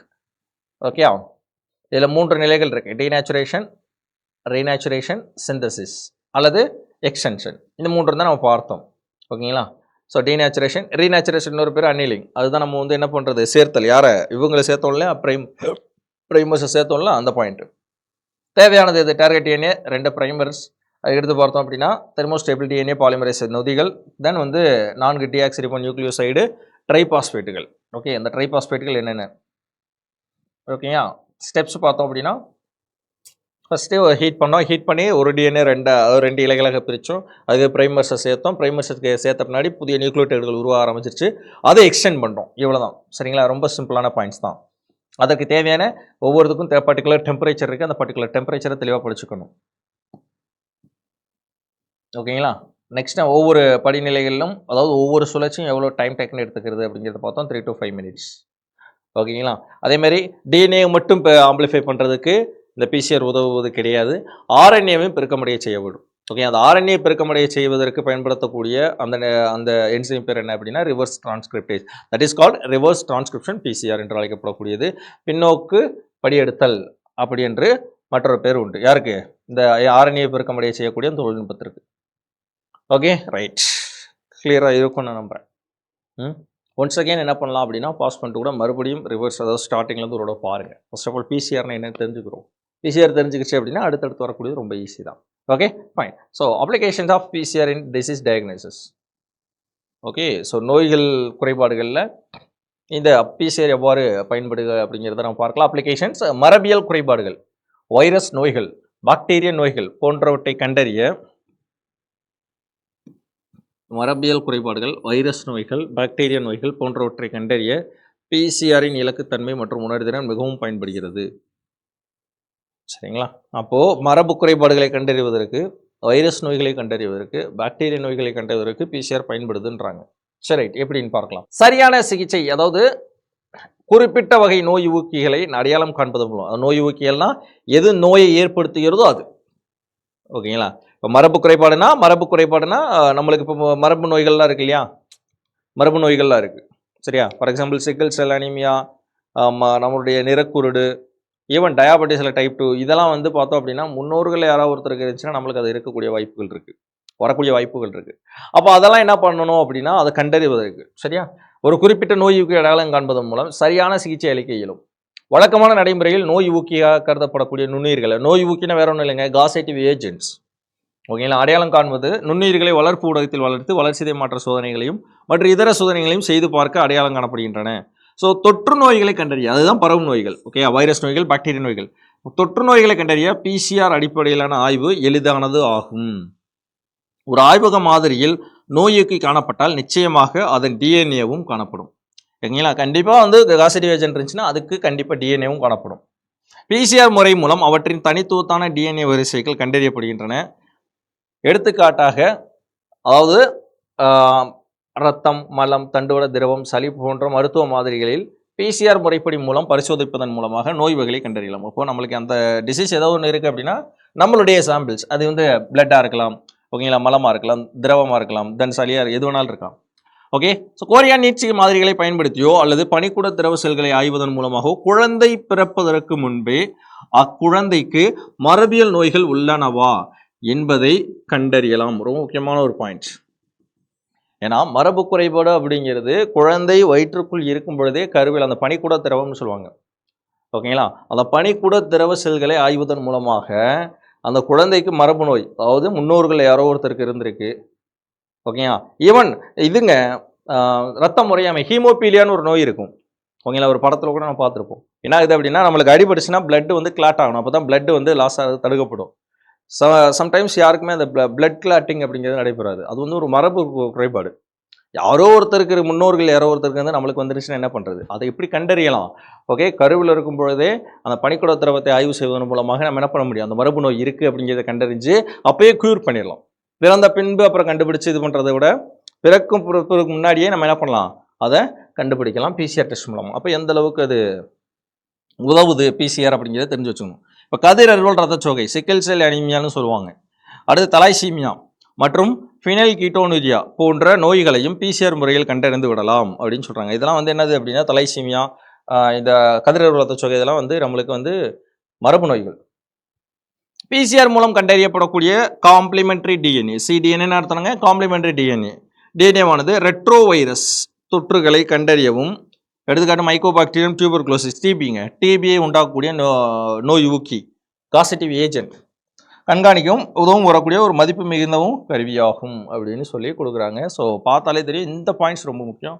ஸோ பனிக்கூட திரவ செல்களை ஆய்வதன், அதாவது கோரியா நீட்சிகளின் மாதிரிகளை பயன்படுத்தியோ அல்லது பனிக்கூட திரவ செல்களை பயன்படுத்தியோ என்ன பண்ணலாம், குழந்தை பிறப்பதற்கு முன்பே குழந்தைக்கு மரபியல் நோய்கள் உள்ளனவா என்பதை நாம் பிசிஆர் டெஸ்ட் மூலமாக கண்டறிய முடியும். நெக்ஸ்ட் பார்க்கலாமா. அடுத்து பிசிஆர் முறை மூலம் பாப்பிலோமா வைரஸால் தோற்றுவிக்கப்படும் கருப்பை புற்றுநோய், கருப்பை வாய் புற்றுநோய் போன்ற வைரஸ்களால் தூண்டப்பட்டு புற்றுநோய்களை கண்டறியும். சரிங்களா, கருப்பை புற்றுநோய் கேள்விப்பட்டிருப்போம்னு நினைக்கிறேன் ஓரளவு. அந்த புற்றுநோய் வைரஸ்களால், அது வைரஸ்களால் ஏற்படும், அதை கண்டறிவதற்கும் பயன்படுத்தப்படுது. முதன்மை இழைகளையும் பிரைமர்ஸ் அப்படின்னு சொல்கிறோம்ல, பிரைமர்ஸ் டிஎன்ஏ துளைக்கியையும் பயன்படுத்தி பால் குரோமோசோம்களை கண்டறிந்து, sex chromosome that is called 45 and 46 23வது இணை குரோமோசோம்கள், அந்த பால் குரோமோசோம்களை கண்டறிந்து மனித கரு, கால்நடைகளின் கரு மற்றும் உடல்வெளி கருக்களின் பால் தன்மையை பிசிஆர் முறையில் கண்டறியலாம். ஓகே, கருவுற்ற முட்டைகளில் ஏதேனும் பால் சார்ந்த குறைபாடுகள் உள்ளனவா என்பதையும் கண்டறியலாம். அதாவது செக்ஷுவல் உள்ள இருக்கக்கூடிய அந்த செக்ஸ், தட் மீன்ஸ் பாலினத்தை நாம் கண்டறிய முடியும். அதில் ஏதாவது குறைபாடு இருந்தாலும் கருவுற்ற முட்டைகளில், ஓகேங்களா, கருவுற்ற முட்டைகளில் ஏதேனும் பால் சார்ந்த குறைபாடுகள் உள்ளனவா என்பதையும் கண்டறியலாம் அப்படின்னு சொல்கிறாங்க. புரியுதுங்களா? ஆக்சுவலி நம்மளுக்கு இந்த பாலினத்தை கண்டறிந்து சொல்வது அப்படிங்கிறது நம்முடைய சட்டத்தில் இடம் கிடையாது. இந்தியாவில் அதற்கான அத்தாரிட்டி கிடையாது. ஸோ குழந்தை கருவில் இருக்கும் பொழுதே அது என்ன குழந்தை, ஆண் குழந்தையா பெண் குழந்தையா என்பதை சொல்கிறதுக்கு நம்மளுடைய சட்டம் இடம் கொடுக்குறோம். ஓகே, அது ஒரு நல்ல வகையான சட்டம்னு வச்சுக்கோங்களேன், அது ஒரு பக்கம் இருக்கட்டும். இப்போ அந்த இதை வச்சு கண்டுபிடிக்கலாம் அப்படின்னு சொல்கிறாங்க. அட் த சேம் டைம் பால் சார்ந்த ஏதாவது ஒரு குறைபாடு இருந்தாலும் அதையும் நாம் கண்டுபிடிக்க இயலும் அப்படின்னு சொல்கிறாங்க. இது நாட் ஒன்லி ஹியூமன்ஸ், குழந்தை அதாவது கால்நடைகளுக்கும் இது பொருந்தும், அதான் கொடுக்குறாங்க. கால்நடைகளின் கரு அப்படிங்கிற ஒரு வார்த்தையும் கொடுக்குறாங்க. ஓகேங்களா? அப்போது கருப்பை வாய் புற்றுநோய் போன்ற வைரஸ்களால் ஏற்படக்கூடிய புற்றுநோய்களை கண்டறிவதற்கும் பிசிஆர் பயன்படுது. தென் அதுக்கப்புறம் பால் சார்ந்த குறைபாடுகளையும் பால் தன்மையையும் என்ன பண்ணலாம், கண்டறிய முடியும். ஓகேங்களா? ஸோ இதுவரையும் புரியுதா? இதுதான் ரொம்ப முக்கியமானது. இதுதான் அப்படி இங்கிலீஷில் கொடுத்துருக்காங்க. So PCR in clinical diagnosis. Okay, so SPL3 பார்த்தோன்னா diagnosis of treatment of particular disease of requires identify the particular pathogen. Pathogen அப்படின்னா நோய் ஊக்கி, அதாவது நோயை உண்டாக்கக்கூடிய அது நோய் கிருமி. இப்போ டிபி இருக்குது அப்படின்னா மைக்கோபாக்டீரியம் டியூபர்குலோசிஸ் இருக்கு இல்லையா, அதுக்கு பேர் தான் பேத்தோஜன், நோய் கிருமி என்று பெயர். ஓகேங்களா? ரைட். அடுத்து பார்த்தோம் அப்படின்னா இப்போ நம்ம இங்கிலீஷ் தமிழில் பார்த்தா தான் அப்படி இங்கிலீஷில் இருக்கும். ஸோ என்னென்ன சாம்பிள்ஸ் எடுத்து நம்ம ஆய்வு செய்யலாம். ஓகே, முக்கியமாக எஸ்பெஷலி பார்த்தோம் அப்படின்னா disease like sickle cell anaemia, thalassaemia, அப்புறம் வந்து phenylketonuria can be detected by PCR. Okay, even கீழே ஒரு பாயிண்ட் பாருங்க, the complementary DNA cDNA from PCR is valuable tool for diagnosis and monitoring retroviral infection. Example corona virus பார்த்தோமா, SARS-CoV-2 அப்படிங்கிறது அந்த corona வைரஸை கண்டறிவதற்கும் இந்த RT-PCR, அந்த RT-PCRக்கு பேர் தான் என்ன பேர், complementary DNA from. Okay, RT-PCR என்னங்க, RNAவுக்களை பெருக்கமடைய செய்து, RNAவை பெருக்கமடைய செய்யக்கூடிய அந்த டெக்னிக் பேர் RT-PCR, பின்னடையும் அந்த பெருக்கமடைதல் அப்படின்னு சொல்லி பார்த்தோம் இல்லையா, ரிவர்ஸ் டிரான்ஸ்கிரிப்ஷன். ஓகே, அந்த mRNAவை அந்த காம்ப்ளிமெண்டரி டிஎன்ஏவை மாற்றக்கூடிய நொதிக்கு பேர் தான் ரிவர்ஸ் டிரான்ஸ்கிரிப்டேஸ் அப்படிங்கிறத பார்த்தோம், RT-PCR. ஓகே, முக்கியமான ஒரு கொஸ்டின், இதுவும் பார்த்துட்டோம். Okay, right. அடுத்து பிசிஆருடைய பயன்பாடுகள். மற்றொரு இதில் இரு வேறு உயிரிகளின் மரபணு தொகுதியில் காணப்படக்கூடிய வேறுபாடுகளை PCR மூலம் ஆய்வு செய்ய முடியும் அப்படின்னு சொல்லி கொடுக்குறாங்க. அதாவது இரு வேறு உயிரிகளின் மரபணு தொகுதியில் காணப்படக்கூடிய வேறுபாடுகளையும் என்ன பண்ணலாம், RT-PCR. இரு வேறு உயிரிகள்னா வெவ்வேறு உயிரிகள், அது வந்து அனிமல் பேர்ட்ஸாக இருக்கலாம், மனிதர்களாகவும் இருக்கலாம். ஓகேங்களா? ஸோ பரிணாமத்தில் குறிப்பாக மரபொழி இன வரலாறுகளை ஆய்வு செய்ய PCR ஒரு முக்கியமான ஒன்று. கரெக்டு தான், சரிங்களா? இப்போ மரபொழி இன வரலாறுகள் நம்ம இப்போ இங்கே இருக்கக்கூடிய மனிதர்கள், மாந்தர் இனம் எங்கிருந்து தோன்றப்பட்டது, எங்கிருந்து இடம்பெயர்ந்தவர்கள் அப்படிங்கிறத அந்த ஆய்வு செய்வதற்கும் இது யூஸ் ஆகத்தானே செய்யுது. இப்போ இருக்கக்கூடிய அவங்க DNA மாதிரி நம்முடைய DNA மாதிரியும் சேமாக நம்ம பார்த்தோம் அப்படின்னா அதுவும் ஒரு வகையிலான ஆய்வு தானே நம்மளுக்கு. ஓகேங்களா? ஆல்ரெடி இதோட இந்த விஷயத்தை நம்ம முன்னாடி சொல்லியிருக்கோம். ஆப்பிரிக்காவில் இருக்கக்கூடிய ஒருத்தருடைய டிஎன்ஏவும் நம்ம மதுரையில் இருக்கக்கூடிய ஒருத்தருடைய டிஎன்ஏவும் மேட்ச் ஆயிருந்துச்சு. அப்போ என்ன ஆகுது, இப்போ அங்கேருந்து இடம்பெயர்ந்தவர்கள், அவருடைய முன்னோர்கள் யாரோ ஒருத்தர்கள் என்ன பண்ணாங்க, அங்கேருந்து இடம்பெயர்ந்தவர்களாக இருந்திருப்பாங்க. அப்போது முதல் மாந்தரினம் தோன்றது ஆப்பிரிக்கா கண்டதில் தான். ஓகேங்களா? தென் அதுக்கப்புறம் தான் இடம்பெயர்ந்தார்கள். ஓகேங்களா? ஒவ்வொரு மாந்தரினம் பரிணாம வளர்ச்சிக்கு பேர் தான் அந்த ஒவ்வொன்றா நம்ம பார்த்துருப்போம். ஆல்ரெடி ப்ரிலிம்ஸ் பாயிண்ட் ஆஃப் வியூவில் பார்த்துருப்போம். ஹோமோ ஹேபிலிஸ், ஹோமோ எரெக்டஸ், இந்த மாதிரிலாம் பார்த்துருப்போம். ஹோமினிட்ஸ்லேருந்து ஆரம்பித்து அடுத்து ஹோமோ சாப்பியன்ஸ் வரையும் பரிணாம வளர்ச்சி பெற்றிருப்பாங்க. ஓகேங்களா?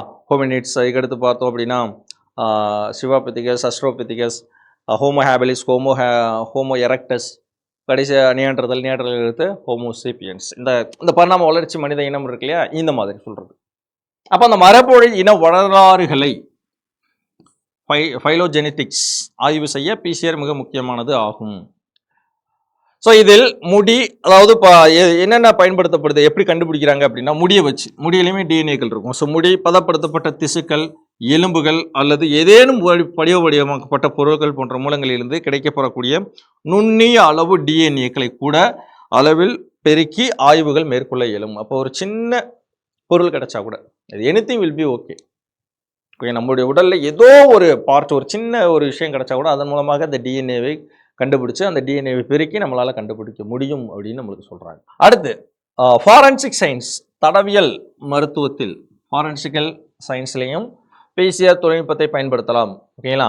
எஸ்பெஷலி நம்ம இதுக்கு முன்னாடி ஒரு டாபிக் பார்த்தோம் இல்லையா, நேற்று பார்த்தோம் இல்லையா, நேத்தானே, ஆமாம், DNA ஃபிங்கர் பிரிண்டிங் பார்த்தோம் இல்லையா, அதில் அப்போது அந்த இரத்தக்கரை, ஓகே, மயிர் அப்படின்னா முடி, விந்து திரவம் போன்ற தடயங்களிலிருந்து கிடைக்கப்படக்கூடிய ஒரே ஒரு டிஎன்ஏ மூலக்கூறை கூட PCR தொழில்நுட்பம் மூலம் பெருக்கி ஆய்வு செய்ய முடியும்.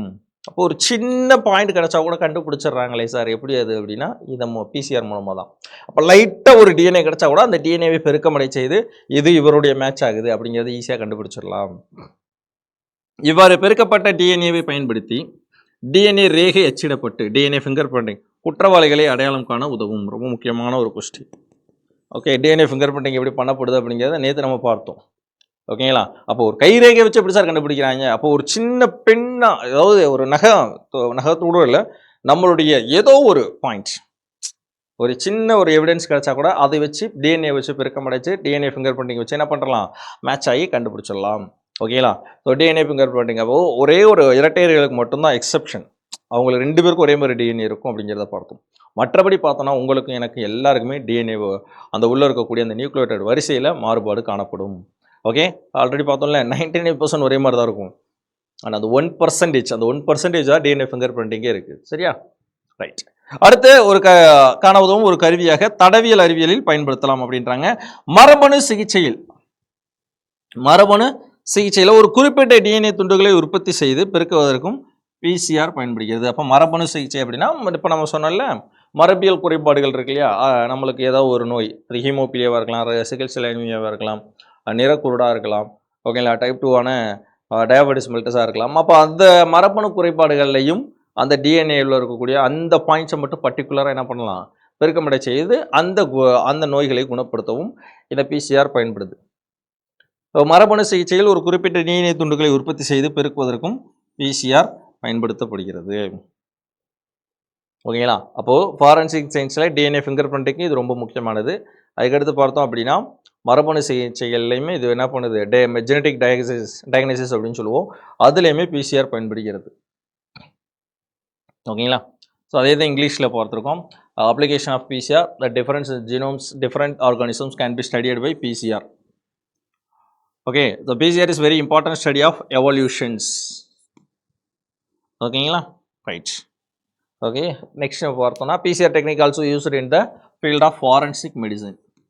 அது பிளட் ஸ்டாம்பிளாக இருக்கலாம், ஹேராக இருக்கலாம், சீமனாக இருக்கலாம், எனிதிங் வில் பி. அதை வச்சு கூட பிசிஆர் டெஸ்ட்டில் ஈஸியாக பண்ணலாம். அதுக்கு டிஎன்ஏ ஃபிங்கர் பிரிண்ட்லையும் இது ரொம்ப ரொம்ப முக்கியமானது.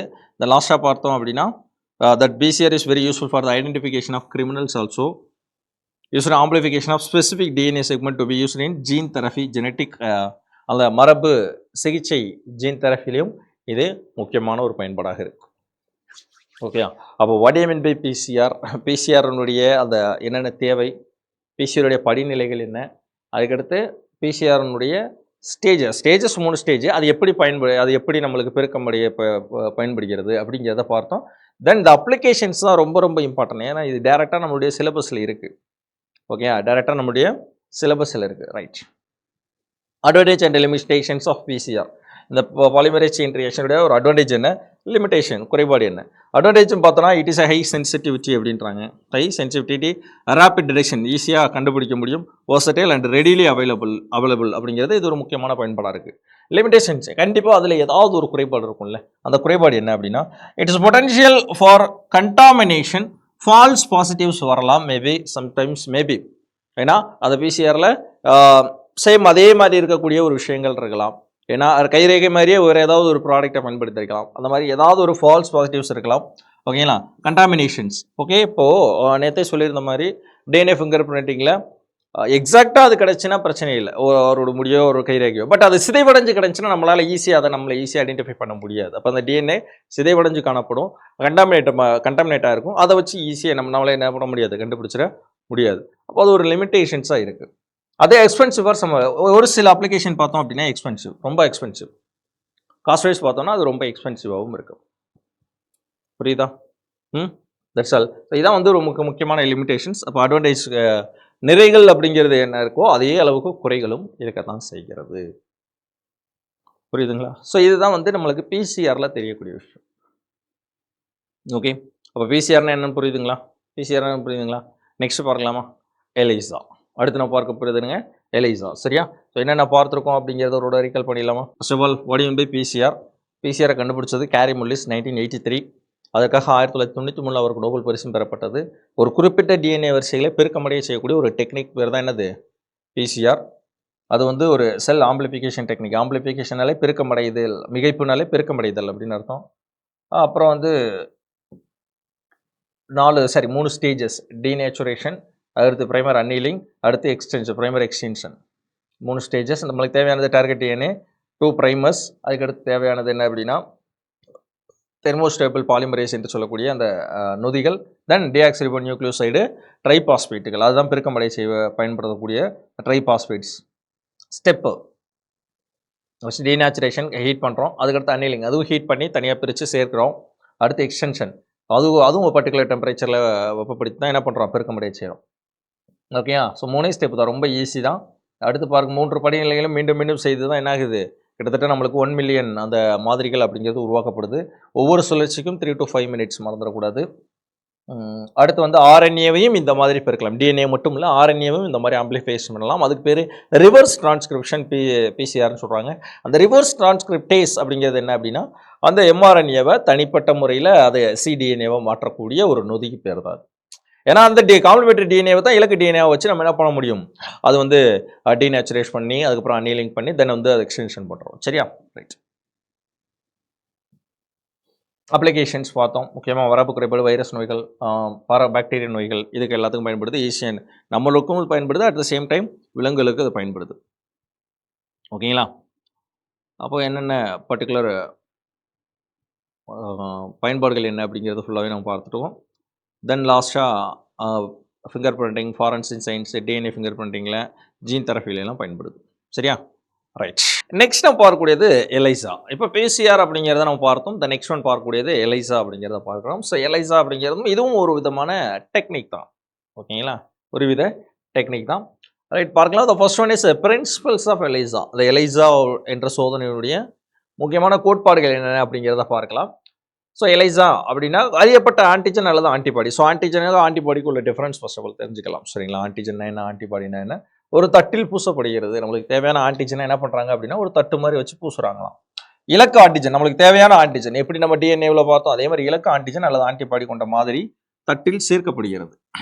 ஓகே, ஃபர்ஸ்ட் என்ன பண்ணுறாங்க அப்படின்னா ஒரு தட்டில் பூசப்படுகிறது. அதுக்கப்புறம் ஒரு நம்மளுக்கு தேவையான டார்கெட் ஆன்டிஜன்ஸ் என்ன பண்ணுறாங்க அப்படின்னா அதில் பூசப்படுகிறது. இந்த என்சைம் இணைக்கப்பட்ட அப்படின்னா என்சைம் லிங்க்டு ஆன்டிபாடி இருக்கு இல்லையா, எலைசா அப்படின்னு சொல்லக்கூடிய அந்த என்சைம் லிங்க்டு ஆன்டிபாடி இலக்கு ஆன்டிஜன் அல்லது ஆன்டிபாடியுடன் பிணைக்கப்படுகிறது. ஒரு தாங்கு திரவம், அதாவது நம்மளுக்கு தேவையான ஒரு லிக்விட், ஒரு தாங்கு திரவம் சேர்க்கப்படுகிறது. இது நொதியால், அதாவது நொதி தான், இது ஒரு என்சைம் ஒரு வண்ண தயாரிப்புக்கு மாற்றப்படுகிறது. இது நேர்மறையான முடிவை கொடுக்கிறது அப்படின்னா நம்மளுக்கு தேவையான பாசிட்டிவ் ரிசல்ட்டை இது கொடுக்குது அப்படின்னு அர்த்தம். சரிங்களா? இங்கிலீஷோட பார்த்துடலாம், simple.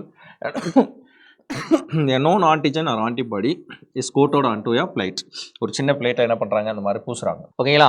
A sample containing a target antigen antibody is added. First second என்னது, ஒரு சாம்பிள் ஆட் பண்ணுறாங்க. மூணாவது enzyme linked antibody. Enzyme linked antibody அப்படின்னு சொல்லக்கூடிய நொதி சேர்க்கப்பட்ட ஒரு ஆன்டிபாடி என்ன பண்ணுறாங்க அப்படின்னா binds to the target antigen, நம்மளுக்கு தேவையான இலக்கு ஆன்டிஜனுடன் பிணைக்கப்படுகிறது. சப்ஸ்ட்ரேட், அதான் தாங்கு திரவம்னு சொல்கிறாங்க. சப்ஸ்ட்ரேட் இஸ் ஆர்டர், ஏதாவது ஒரு சப்ஸ்ட்ரேட் ஆட் பண்ணுறாங்க.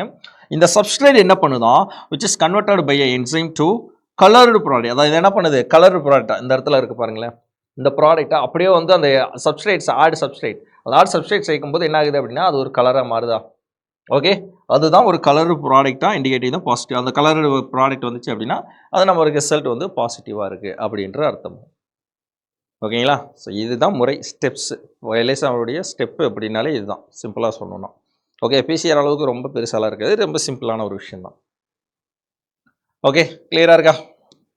ரைட். ஸோ ஃபர்ஸ்ட் பார்க்கலாம். எலைசா அப்படிங்கன்னா தமிழில் நொதி சார்ந்த நோய் தடை பொருள் உறிஞ்சிகை மதிப்பீடு அப்படின்னு சொல்கிறாங்க. நொதி சார்ந்த நோய் தடை பொருள் உறிஞ்சிகை மதிப்பீடு, தட்ஸ் என்சைம் லிங்க்டு இம்யூனோசார்பன்ட் அஸ்ஸே அப்படின்னு சொல்லக்கூடிய இம்யூனோசார்பன்ட் அஸ்ஸே அப்படிங்கிறது ரொம்ப முக்கியமானது. என்ன அப்படின்னா அதை ஹைலைட் பண்ணியிருக்கிறதாம். ஸோ எவா யங்வால் மற்றும் பீட்டர் பெர்ல்மான் அப்படிங்கிறவங்க தான் 1971 இது கண்டுபிடிக்கப்பட்டது. ஓகேங்களா? இதுக்கு முன்னாடி பார்த்தோம் இல்லையா பிசிஆர், அதை கண்டுபிடிச்சது யார் அப்படிங்கிறது, அதே மாதிரி எலைசாவை கண்டுபிடிச்சது யார் அப்படிங்கிறது தெரிஞ்சு வச்சுக்கணும். ஸோ சீரம் அல்லது சிறுநீர், ஏதோ ஒரு சாம்பிள் சீரம் அல்லது சிறுநீர் மாதிரியின் குறிப்பிட்ட வகை எதிர்ப்பொருள் அல்லது எதிர்ப்பு பொருள் தூண்டிகள் உள்ளதா என்பதை கண்டறிய இந்த எலைசா அப்படிங்கிறது. ஓகே, ஸோ குறிப்பிட்ட வகை எதிர்ப்பொருள் ஆன்டிஜன் ஆர் ஆன்டிபாடி அப்படின்னு அர்த்தம். ஓகே, ஒரு நோய் ஊக்கி இருக்குது, அதாவது ஒரு பேத்தஜன் நோய் கிருமி இருக்குது, அதை எதிர்த்து போரிடக்கூடியது, அதை தடுப்பதுக்கு பேர் தான் ஆன்டிபாடிஸ் அப்படின்னு பேர், எதிர்ப்பு உயிரி அப்படின்னு. நம்மளுக்கு ஆன்டிபயோட்டிக்ஸில் பார்த்தாலும் சேம் அதே தான். ஓகேங்களா? ஸோ அது இருக்கா அப்படிங்கிறத கண்டறிய பயன்படக்கூடிய ஒரு டெஸ்ட் தான் என்னது அப்படின்னா இந்த எலைசா அப்படிங்கிற அந்த டெஸ்ட். ஓகேங்களா? சரி, ரைட். இது யாரால் கண்டுபிடிக்கப்பட்டது? எவா யங்வால் மற்றும் பீட்டர் பெர்ல்மான் 1971 கண்டுபிடிக்கப்பட்டது. சரி, ரைட். ஃபர்ஸ்ட் ஆஃப் ஆல் நம்மளுக்கு தெரிஞ்ச ஒரு விஷயம் தான், ஒரு நபர் ஹெச்ஐவி தொற்று உள்ளதா, ஹெச்ஐவி தொற்று கொண்டவரா அல்லது இல்லையா என்பதை கண்டறிய உதவக்கூடிய மிக முக்கியமான கருவியாக எலைசா. ஏன்னா ஐடென்டிஃபிகேஷன் டெஸ்ட் ஆஃப் எய்ட்ஸ் என்னதுங்க, எலைசா. கன்ஃபர்மேஷன் டெஸ்ட் ஆஃப் எய்ட்ஸ் தான் நம்ம வந்து வெஸ்டர்ன் பிளாட்னு சொல்லுவோம்.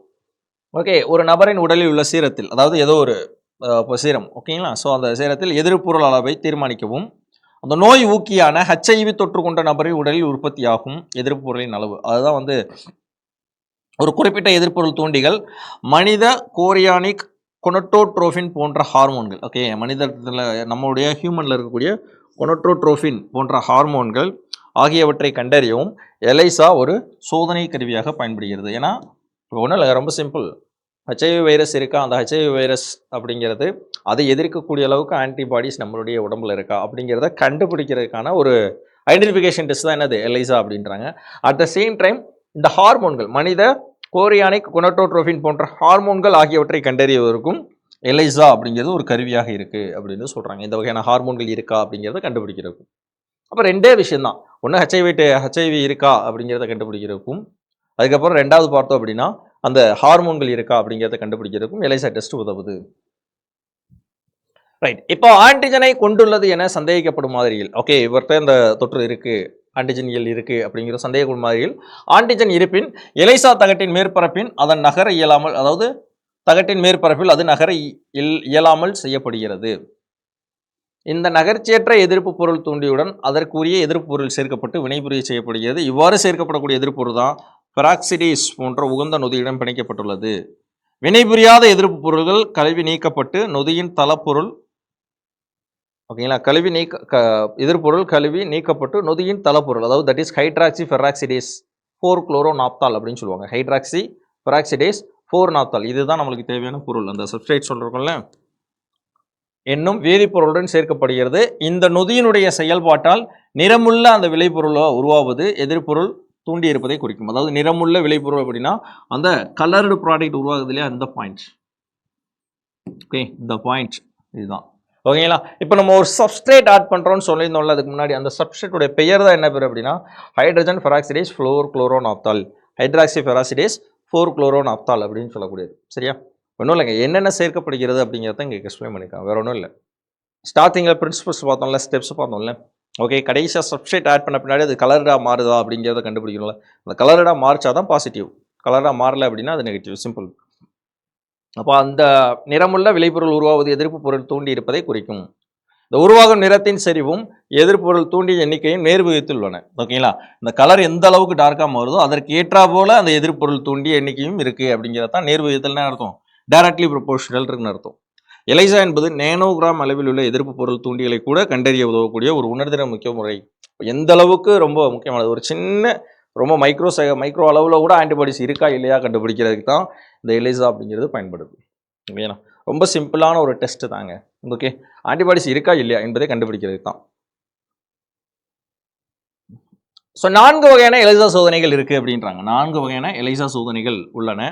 அவை டைரக்ட் எலைசா நேரடி எலைசா, மறைமுக எலைசா இன்டைரக்ட் எலைசா, இடையடுக்கு எலைசா அப்படின்னு சொல்லக்கூடிய சாண்ட்விச் எலைசா மற்றும் போட்டியிடும் எலைசா என்று சொல்லக்கூடிய காம்படிட்டிவ் எலைசா அப்படின்னு சொல்லக்கூடிய 4 டைப்ஸ் ஆஃப் எலைசா டெஸ்ட் இருக்குது. சரியா, இப்போ இந்த 4மே எக்ஸ்பிளைன் பண்ண போகிறோமானா அப்படிலாம் இல்லை. ஓகே, 4 வகையானது இருக்குன்னு தெரிஞ்சுக்கலாம், ரொம்ப டீப்பாக தேவையில்லை. இப்போ இந்த 4 வகையான எலைசா அப்படிங்கிறது பார்த்தோன்னா குரூப் 2 மெயின்ஸ்க்கோ குரூப் 1 மெயின்ஸ்க்கோ டெஸ்கிரிப்டிவ்னா அவங்களுக்கு அது யூஸ்ஃபுல்லாக இருக்கும். பட் நம்மளுக்கு அந்தளவுக்கு ரொம்ப டீப்பாக தேவையில்லை. ஜஸ்ட் என்ன 4 வகையான எலைசா டெஸ்ட் இருக்குன்றது தெரிஞ்சுக்கலாம்.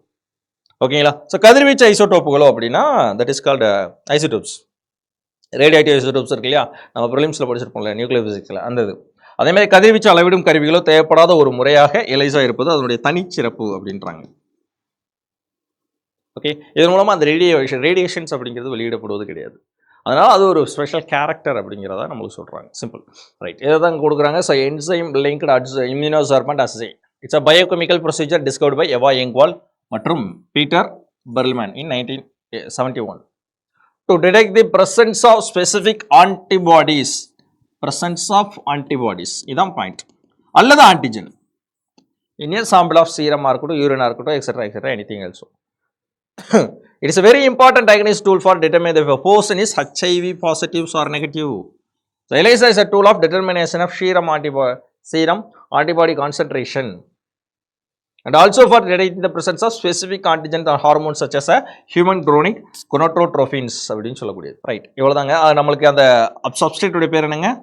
லைக் ஃபெராக்ஸ், அந்த சப்ஸ்ட்ரேட்டுடைய பெயர் அப்படிங்கிறது கொஞ்சம் தெரிஞ்சுக்கணும். என்ன சப்ஸ்ட்ரேட் தெரிஞ்சுக்கிறோம்? இந்த பாயிண்ட் பாருங்க. த இன்டென்சிட்டி, அந்த சப்ஸ்ட்ரேட்டுடைய பேர் தான் ஹைட்ரஜன் பெராக்சைடேஸ். ஓகேங்களா? எஸ்பெஷலி பார்த்தோன்னா 4-குளோரோநாப்தால். த இன்டென்சிட்டி, அந்த கலர் இருக்குல்ல, the intensity of color is directly proportional to the amount of antigen. Okay, அந்த கலர் தான், அந்த கலர் வந்து கரெக்டாக அந்த ஆன்டிஜனுக்கு டைரக்ட்லி ப்ரொபோர்ஷனல். எந்த அளவுக்கு அந்த கலர் வருதோ அந்த அளவுக்கு ஆன்டிஜன் அதிகமாக இருக்குது. கம்மியாக இருக்குது சார், ரொம்ப பேல் பிங்க் கலரில் இருக்குது, அதுவும் லைட் பிங்க் கலர் அப்படின்னா கொஞ்சமாக இருக்குது, டார்க் பிங்க் கலர் அப்படின்னா அதிகமாக இருக்குது. அப்போ அந்த கலருடைய இன்டென்சிட்டியை பொறுத்து ஆன்டிஜன் இருக்குது அப்படிங்கிறத கண்டுபிடிச்சிடலாம் அப்படின்றாங்க. ELISA is a highly sensitive and can detect the antigens in the range of nanograms. So அந்த அளவிற்கு கூட, மிகச்சிறிய அளவில் கூட ஆன்டிஜன் இருக்கா அப்படிங்கிறதை கண்டறிவதற்கான பயன்படக்கூடிய ஒரு முறை, ஒரு கருவி. அதுக்கு பேர் தான் என்ன பேர்? ELISA அப்படின்னு சொல்கிறாங்க. ஓகே, புரியும் நினைக்கிறேன். ஸோ ரியேஜென்ட் பேர் கொஞ்சம் தெரிஞ்சு வச்சுக்கலாம். எதுக்காக பயன்படுது, யார் கண்டுபிடிச்சாங்க, கடைசியில் அந்த colour. There are 4 kind of ELISA, that is called direct ELISA, indirect ELISA, sandwich ELISA and also competitive ELISA. இப்போ நெக்ஸ்ட் நம்ம வந்து பார்க்கும்போது அப்ளிகேஷன். ஏன்னா நம்மள எதுக்காக சார் அந்த 4 டைப்ஸ் எக்ஸ்பிளைன் பண்ணலை அப்படின்னா, நம்மளுக்கு தேவையானது அப்ளிகேஷன் தான் புக்கில் கொடுத்து, அதாவது சிலபஸில் கொடுத்துக்கப்பட்டிருக்கு. Application of PCR and application of ELISA, அது ரெண்டு தான் ரொம்ப முக்கியம். அதுக்காக அதை மட்டுமே படிச்சிடக்கூடாது இல்லையா? அப்போ பிசிஆர்னா ஃபர்ஸ்ட் ஆஃப் ஆல் என்னன்னு தெரியணும், ELISAனா ஃபர்ஸ்ட் ஆஃப் ஆல் என்னன்னு தெரியணும்ல, அதுக்காக தான் முன்னாடி இந்த பாயிண்ட்ஸ்லாம் கொடுக்குறோம். இப்போ இதுவரையும் பார்த்தா அதுக்காக இதெல்லாம் தேவையில்லையா sir?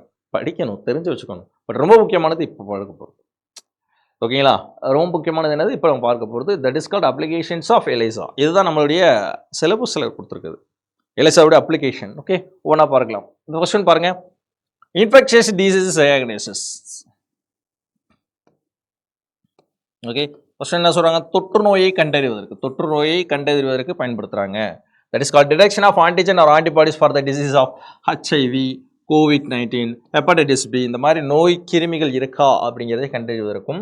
Rapid testing for large population. Okay, so இது வந்து ஒரு மிகப்பெரிய ஒரு சோதனையாக இருக்குது. அதிக மக்கள் தொகையில் விரைவான ரொம்ப பேர் இருக்காங்க, அதிக பேர் இருக்காங்க. இப்போ ஒன்றும் இல்லை, கோவிட் டெஸ்ட்லாம் பார்த்தோன்னா எந்த அளவுக்கு எடுத்தாங்கன்றது நம்மளுக்கு தெரியும். அதுலேயும் ELISA டெஸ்ட் இருக்குது. ஏன்னா ELISA டெஸ்ட் கோவிட் டெஸ்ட்டையும், சார் இதுக்கு முன்னாடி RT-PCR தான் நான் சொன்னீங்க, அதுவும் இருக்குது, ELISA டெஸ்ட்டும் உதவும். ஓகே, ELISAனாலே ஒன்லி எய்ட்ஸுக்கு மட்டும்தான் அப்படின்லாம் கிடையாது, சரிங்களா? ஹெப்படைட்டிஸ் பிக்கும் அது டெஸ்ட்டு பயன்படுது, COVID-19க்கும் அது என்ன ஆகுது, பயன்படுது அப்படின்றாங்க. சரியா? அப்போது இன்ஃபெக்ஷியஸ் டிசீஸ் டயக்னோசிஸ்க்கு பயன்படுது. ஃபர்ஸ்ட் ஒன் பார்த்துட்டோம். ரெண்டாவது auto immuno disorder, detection of auto antibodies என்று சொல்லக்கூடிய இந்த ரிமியூனோ ஆர்த்தரைட்டிஸ், லியூபஸ் போன்ற அந்த ஆன்டிபாடிஸை கண்டறிவதற்கும் பயன்படுத்துகிறாங்க.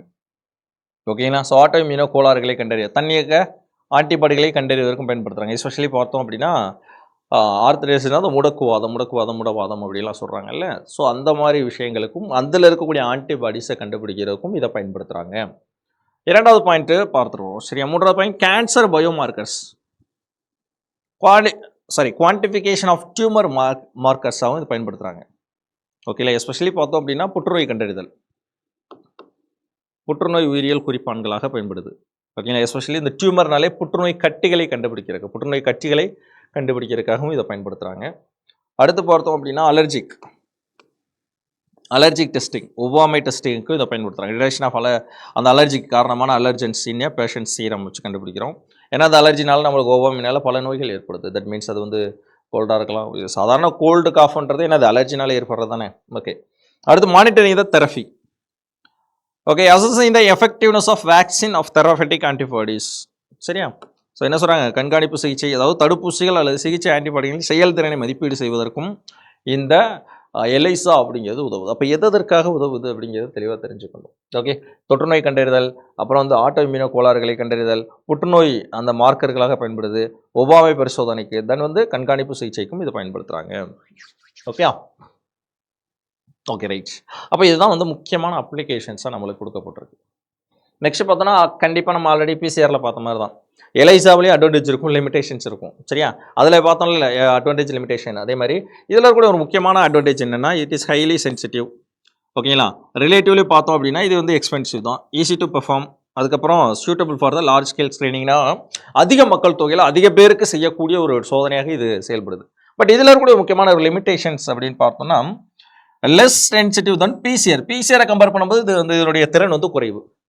Some applications can produce the false positive. Maybe அதுக்கு இருக்கிற மாதிரி இதுலேயும் ஃபால்ஸ் பாசிட்டிவ்ஸ் ஆர் நெகட்டிவ்ஸ் உருவாகலாம். May not be suitable for all targets. எல்லாத்துக்குமே இதை பயன்படுத்த முடியாது. பிசிஆர் மாதிரி எல்லாத்துக்குமே இதை வந்து என்ன பண்ண முடியாது, நம்மளால் பயன்படுத்த முடியாது. அது ஒரு லிமிடேஷன்ஸாக இருக்குது. ஓகே, அப்போ இதுதான் வந்து அதனுடைய நிறைகள் மற்றும் குறைகளாக ஒரு 2 பாயிண்ட்டை நம்ம கொடுக்குறோம். இப்போ வந்து இதுக்கு முன்னாடி ஒன்று பார்த்தோம். என்ன பார்த்தோம்? பிசிஆர் பார்த்தோம். இப்போ என்ன பார்க்குறோம்? இந்த எலைசா பார்க்குறோம். அப்போ இது ரெண்டையுமே கொஞ்சம் கம்பேர் பண்ணுறோம். கம்பேர் பண்ணும்பொழுது கம்பேரிசனாக பிசிஆர் அண்ட் எலைசா. ஸோ டார்கெட்னு எடுத்துக்கிட்டோம்னா இலக்கு டிஎன்ஏ இருக்கு இல்லையா? ஸோ பிசிஆரில் பார்த்தோம்னா டிஎன்ஏ அல்லது ஆர்என்ஏ. அதுவே எலைசாவில் பார்த்தோம் அப்படின்னா புரதங்களோ அல்லது ஆன்டிபாடிஸோ. ஏன்னா நம்ம பிசிஆரில் என்ன பார்த்தோம்? டிஎன்ஏவோ அல்லது ஆர்என்ஏ. ஏன்னா டிஎன்ஏ அப்படின்னா நார்மல் பிசிஆர். அதுவே ஆர்என்ஏ எடுத்துக்கிட்டோம்னா reverse transcription PCR, RTPCR. Okay, அதான இலக்கு நம்ம டார்கெட்டு. அதுவே இங்கே பார்த்தோம் எலைசால என்ன பார்த்தோம்? ஆன்டிபாடிஸ் ஒரு ஆன்டிஜாடிஸ், ஆன்டிஜென்ஸ் ஆர் ஆன்டிபாடிஸ், அது புரோட்டீன்ஸ், புரதங்களே எடுத்துக்கிறோம். ஓகேங்களா? சென்சிட்டிவிட்டி திறன்னு பார்த்தோம் அப்படின்னா பிசிஆரில் ஜென்ரலி மோர் சென்சிட்டிவாக தான் இருக்கும். எதை கம்பேர் பண்ணும்போது எலைசா கம்பேர் பண்ணும்போது லெஸ் சென்சிட்டிவ் தான். ஓகேங்களா? முக்கியமான அப்ளிகேஷன்ஸ் அப்படின்னு எடுத்துக்கிட்டிங்கன்னா பயன்பாடுகள் எடுத்துக்கிட்டோம்னா பிசிஆரில் viral infections, bacterial infection, genetic infections, genetic disorders இதெல்லாம் கண்டறிவதற்கு பயன்படுத்துவோம். எலைசாவில் இன்ஃபெக்ஷஸ் டிசீஸ், தொற்று நோய்கள், ஆட்டோ இம்யூனோ டிசீடர்ஸ், ஓகேங்களா, தானாக தோன்றக்கூடியது, இதை கண்டறிவதற்கு எலைசா பயன்படுது. அப்போ ரெண்டுக்குள்ள வித்தியாசம். தொற்று நோய்களான வைரல் இன்ஃபெக்ஷன், பாக்டீரியல் இன்ஃபெக்ஷன், தென் வந்து ஜெனட்டிக் டிசார்டர், எஸ்பெஷலி அதான் மார்க், அதுதான் ரொம்ப முக்கியமானது. ஜெனட்டிக் டிசார்டரை கண்டுபிடிக்கிறது பிசிஆர் உதவும். ஆனால் இது பார்த்தோன்னா ஆட்டோ இம்யூனோ டிசார்டர்ஸை கண்டறியறதுக்கு எலைசா உதவும். சிம்பிளாக புரியுது இல்லையா? ஓகே, இல்லை சார் இது கொஞ்சம் இதாக இருக்கே, ஒரு டேபிள் மாதிரி சொன்னால் புரியுமே அப்படின்னா அந்த மாதிரி ஒரு டேபிள் போட்டுக்குவோம். ஓகே, இங்கிலீஷில் இருக்கே சார், தமிழில் நம்ம தெரிஞ்சுக்கிட்டா போதுங்க. ஓகே, ஃபர்ஸ்ட் ஒன் பாருங்க. டார்கெட் பார்த்தோன்னா பிசிஆரில் என்னது? டிஎன்ஏ அல்லது ஆர்என்ஏ. எலைசாவில் புரோட்டீன் அல்லது ஆன்டிஜன் ஆர் ஆன்டிபாடிஸ். சென்சிட்டிவிட்டி திறன் பார்த்தோன்னா எக்ஸ்ட்ரீம்லி ஹையாக இருக்கும் பிசிஆரில். பட் இதில் வந்து பார்த்தோன்னா லெஸ் தென் பிசிஆர். சரியா? ஸ்பீடுன்னு பார்த்தோன்னா மாடரேட் டு ஃபாஸ்ட். ஓகேங்களா? ஆனால் இதை விட பிசிஆரை விட எலைசா வந்து குயிக்காக இருக்கும். விரைவான சோதனை, விரைவாக அது இருக்கும். அப்ளிகேஷன்ஸ்னு எடுத்துக்கிட்டோம்னா ஜெனட்டிக், இந்த பாயிண்ட் ரொம்ப முக்கியம். ஜெனட்டிக் அண்ட் பேத்தோஜன் டிடெக்ஷன், அது வந்து வைரஸாக இருக்கலாம், பாக்டீரியாவாக இருக்கலாம், எனிதிங் வில் பி ஓகே. அதுவே எலைசான்னு எடுக்கும்போது immuno absorbent or protein qualification, especially பார்த்தோம்னா ஆட்டோ இம்யூனோ குளோபுலின்ஸ் அப்படின்னு சொல்லக்கூடியது. இந்த அதாவது நம்ம முன்னாடி ஒரு பார்த்தோம்ல இந்த பாயிண்ட், ஆட்டோ இம்யூனோ கோளாறுகள், இதை கண்டறிவதற்கு எலைசா முக்கியமானது. அதேமாதிரி ஜெனட்டிக் டிசீஸை கண்டுபிடிக்கிறதுக்கு பிசிஆர் ரொம்ப முக்கியமானது. அப்போ பிசிஆருக்கும் எலைசாவுக்கும் உள்ள டிஃபரன்ஷியேஷன் ஓரளவு கிளியராக இருக்கும் நம்புகிறேன். ஓகேங்களா? ஓகே. ஸோ இந்த டாப்பிக்கே இவ்வளோதான், ரொம்ப சிம்பிளான ஒரு விஷயம். ஓகே, கன்க்ளூஷன் வந்துட்டோம். ஆல்மோஸ்ட் லாஸ்ட் பாயிண்ட் வந்துட்டோம்னு நினைக்கிறேன். பவர்ஃபுல் டூல்ஸ், முக்கியமாக இதனுடைய கன்க்ளூஷன் ஃபியூச்சர் டைரக்ஷன்ஸ் அப்படிங்கிறது என்ன அப்படின்னா எதிர்கால தேவைகள், எதிர்கால நோக்கம் அப்படின்னு சொல்லலாம், எதிர்கால திசைன்னு கூட சொல்லலாம். சிம்பிள். பவர்ஃபுல் டூல்ஸ் பிசிஆரும் எலைசாவும் it's a powerful tools for the disease diagnosis. Correct தான். ஏன்னா பிசிஆர் எலைசா வச்சு நிறைய முன்னேற்றங்கள் ஏற்படலாம். அட்வான்ஸ்மெண்ட் பார்த்தோம்னா டெக்னாலஜியில் அட்வான்ஸ்மெண்ட்டாக இது உதவுது. Highly sensitive and specificity. ஃபியூச்சரில் பார்த்தோம்னா future research will likely focus on the developing even more sensitive and rapid method for disease diagnose. நிறைய டிசீஸ் டயக்னைசிஸ், நோய்களை கண்டறிவதற்கும் அந்த நோய்க்கான ஆன்டிஜன் ஆன்டிபாடிஸை கண்டறிவதற்கும். ஓகே, இது எல்லாத்துக்குமே இதை வந்து இன் ஃபியூச்சரிஸ்டிக்கில் உதவலாம், நிறைய நோய்களுக்கு உதவப்படலாம் அப்படிங்கிறது தான் ஃபியூச்சர் டிடெக்ஷனாக கொடுத்துருக்காங்க. ஷூர் பாயிண்ட்ஸ் எல்லாம் வந்து ஜஸ்ட்டுக்கு புரிஞ்சுக்கலாம். இது யாருக்கு உதவும் அப்படின்னா குரூப் 2 மெயின்ஸ் ரிட்டன் எழுதுறாங்கல்ல, அவங்களுக்கு இது கண்டிப்பாக உதவும். ஓகே, பவர்ஃபுல் டூல்ஸு, அட்வான்ஸ்மெண்ட்ஸு, இந்த மாதிரி ஃபீச்சர்ஸ் போட்டு தமிழில் அதே மாதிரி எதிர்கால தேவைகள், முக்கியமான கருவிகள், பவர்ஃபுல் டூல்ஸ் அப்படின்னா முக்கியமான கருவிகள் அப்படின்னு சொல்லக்கூடியது, அட்வான்ஸ்மெண்ட்னா எதிர்கால தேவைகள், இதெல்லாம் வந்து ஈஸியாக என்ன பண்ணலாம், ஒரு பாயிண்ட் போட்டு எழுதும்போது நம்மளுக்கு கூடுதல் மதிப்பெண் அப்படிங்கிறது கிடைக்கும். ஓகேங்களா? குரூப் 2 மெயின்ஸ் எழுதுறவங்களுக்கு, குரூப் 1 மெயின்ஸ் எழுதுறவங்களுக்கு கண்டிப்பாக இது உதவும். நம்மளுக்கு அந்த அளவுக்கு தேவையில்லை, ஜஸ்ட் ரீட் பண்ணிக்கலாம், அவ்வளோதான். ஓகே, ஸோ இந்த வீடியோவில் பார்த்தது பிசிஆர்னா என்ன, தென் வந்து அதுக்கடுத்து எலைசானா என்னென்னு பார்த்தோம். ஸோ ஃபர்ஸ்ட் ஆஃப் ஆல் இப்போ எலைசா மட்டும் ஜஸ்ட், ஏன்னா ஆல்ரெடி பிசிஆர் பார்த்துட்டோம் இல்லையா, எலைசா மட்டும் ரோட பார்க்கலாமா? வாட் மீன் பை எலைசானா என்ன, அதோடைய முக்கியமான நோக்கம் என்ன அப்படிங்கிறத பார்த்துட்டோம். இதுலேயே சிம்பிளாக பிரின்சிபல்ஸே என்ன எப்படி கண்டுபிடிக்கிறோம் அப்படிங்கிறத தெரிஞ்சுக்கிட்டோம். சரியா? அதுக்கப்புறம் தான் ஒவ்வொரு பாயிண்ட்ஸாக பார்த்தோம். கண்டுபிடிச்சவங்க எவா எங்பால் மற்றும் பெர்ல்மான் அப்படிங்கிறவங்க 1971. ஸோ எலைசா அப்படிங்கிறது எதற்காக உதவுது, முக்கியமாக பார்த்தோம் அப்படின்னா ஹெச்ஐவி தொற்றையும் இந்த கொனட்ரோட்ரோஃபின் போன்ற ஹார்மோன்கள் இருக்கிறதா கண்டுபிடிக்கிறதுக்கும் உதவுது. அது எப்படி சேர்க்கப்படுகிறது, சப்ஸ்ட்ரேட் என்ன, நொதிகள் என்ன, இது எல்லாத்தையும் தெரிஞ்சுக்கணும். சப்ஸ்ட்ரேட்டோட பேரும் நொதிகளுடைய பேரும் ரொம்ப முக்கியமானது. பெராக்சிடேஸ் அப்படிங்கிற நொதி தலைப்பொருள், அந்த அந்த சப்ஸ்ட்ரேட் இருக்கு இல்லையா, அந்த சப்ஸ்ட்ரேட்டோட பேர் ஹைட்ரஜன் பெராக்சிடேஸ். 4-குளோரோனாப்தால் அப்படிங்கிறது. ஓகே. ஸோ நிறமுள்ள விளைபொருள் எந்த அளவுக்கு ஆன்டிஜன் இருக்கிறத கண்டுபிடிக்குது. ஓகே. எந்த அளவுக்கு இருக்குது அப்படிங்கிறத அதை வச்சு ஈஸியாக கண்டுபிடிச்சா அந்த கலருடைய சென்சிட்டிவ், அதாவது இதை வச்சு டென்சிட்டி, அந்த கலருடைய அளவை வச்சு கண்டுபிடிச்சிடலாம். சரிங்களா? அதான் அந்த ஒரு பாயிண்ட் இருக்கும், நம்ம பார்த்துருந்தோம் ஆல்ரெடி. ஓகே. நெக்ஸ்ட் பார்க்கும்போது the intensity of colour is directly proportional to the amount of antigen அப்படின்னு சொல்கிறோம். அடுத்து இன்ஃபெக்ஷஸ் டிசீஸுக்கும் ஆட்டோஇம்யூன் டிசார்டருக்கு கேன்சர் பயோமார்க்கரும் பயன்படுது. Allergy testing then monitoring the therapy. Okay. சிகிச்சைக்கு கண்காணிக்கவும் அது பயன்படுகிறது. ரெண்டுக்கு ஏற்பட்ட அட்வான்டேஜ், அதனுடைய முக்கியமான நிறை என்ன, அதனுடைய குறைபாடு என்ன. ஓகே. கம்பேரிஷனை பார்க்கும்போது டேபிள் பார்த்தாலே ஈஸியாக நம்மளுக்கு புரிஞ்சிடும். That's it. இவ்வளோதான் சிம்பிளாக சொன்னோம்னா பிசிஆருக்கும் தென் வந்து எலைசாவுக்கும் உள்ள வேறுபாடு என்ன அப்படிங்கிறத நம்ம பார்த்துக்கிட்டோம். ஓகேங்களா? The last one is about to study. எங்கே இருக்குது அப்படிங்கிறது தெரியணும் இல்லையா? நீங்கள் எங்கே சார் இருந்து எடுத்தீங்க அப்படின்னா, நாட் ஓன்லி திஸ் புக்ஸ். ஓகேங்களா? இந்த புக்கில் இருந்தும் எடுக்கப்பட்டிருக்கு. பட் இந்த புக்கை தாண்டியும் சில பாயிண்ட்ஸ் எல்லாம் வெளியே இருந்து எடுக்கப்பட்டிருக்கு. ஓகேங்களா? முக்கியமாக பார்த்தோன்னா 12th சுவாலஜியில் இருக்குது. அதே மாதிரி 12th மைக்ரோபயாலஜின்னு ஒரு புக் இருக்கும். நுண்ணுயிரியல் அப்படின்னு சொல்லக்கூடிய ஒரு புக் இருக்கும். நீங்கள் டவுன்லோட் பண்ணிக்கலாம். அதுலேயுமே இந்த ஒரு சில பிசிஆர் கண்டென்ட்டும் அதிலேருந்து எடுக்கப்பட்டது தான். எலிசாவோட கண்டென்ட் ஒரு சில கண்டென்ட்டும் அதிலேருந்து எடுக்கப்பட்டது தான். அதில் இருக்கிறது மட்டும்தான் எடுத்திருக்கேன் அப்படிங்கிறது கிடையாதுங்க. வெளியிலிருந்தும் சில பாயிண்ட்ஸ் எடுக்கப்பட்டிருக்கு. சரியா? ஸோ இந்த இது வந்து நம்மளுக்கு சோர்ஸஸாக இருக்குது. That's all. இதுதான் பிசிஆர் அண்டு எலிசாவெலாம் நம்மளுக்கு தெரியக்கூடிய விஷயம். ஓகே. எனிவே இது வந்து இன்னைக்கு உரியது. ஸோ பிசிஆர் அண்ட் எலிசாவை தெளிவாக நல்லா படித்து வச்சுக்கோங்க. கண்டிப்பாக அடுத்தடுத்த கிளாஸில் பார்க்கலாம். ஸோ நெக்ஸ்ட் கிளாஸ் நாளைக்கு நம்ம பார்க்கும்போது என்னது அப்படின்னா அட்வான்ஸ்ட் ரீப்ரொடக்டிவ் டெக்னிக்ஸ், அதை நம்ம நாளைக்கு பார்க்கலாம். ஓகே. ஓகே. கிளியராக இருக்கா? ஸோ பிசிஆர் அண்ட் எலிசா கிளியராக இருக்கா? ஏதாவது டவுட்ஸ் இருக்குது, இதை பற்றி உங்களுடைய கருத்துக்கள் என்ன அப்படிங்கிறத கமெண்ட்ஸில் கமெண்ட் பண்ணுங்கள். பார்க்கலாம் அடுத்த கிளாஸை பார்க்கலாம். Anyway see you next class. Thank you. Keep watching, keep preparing, and then bye bye.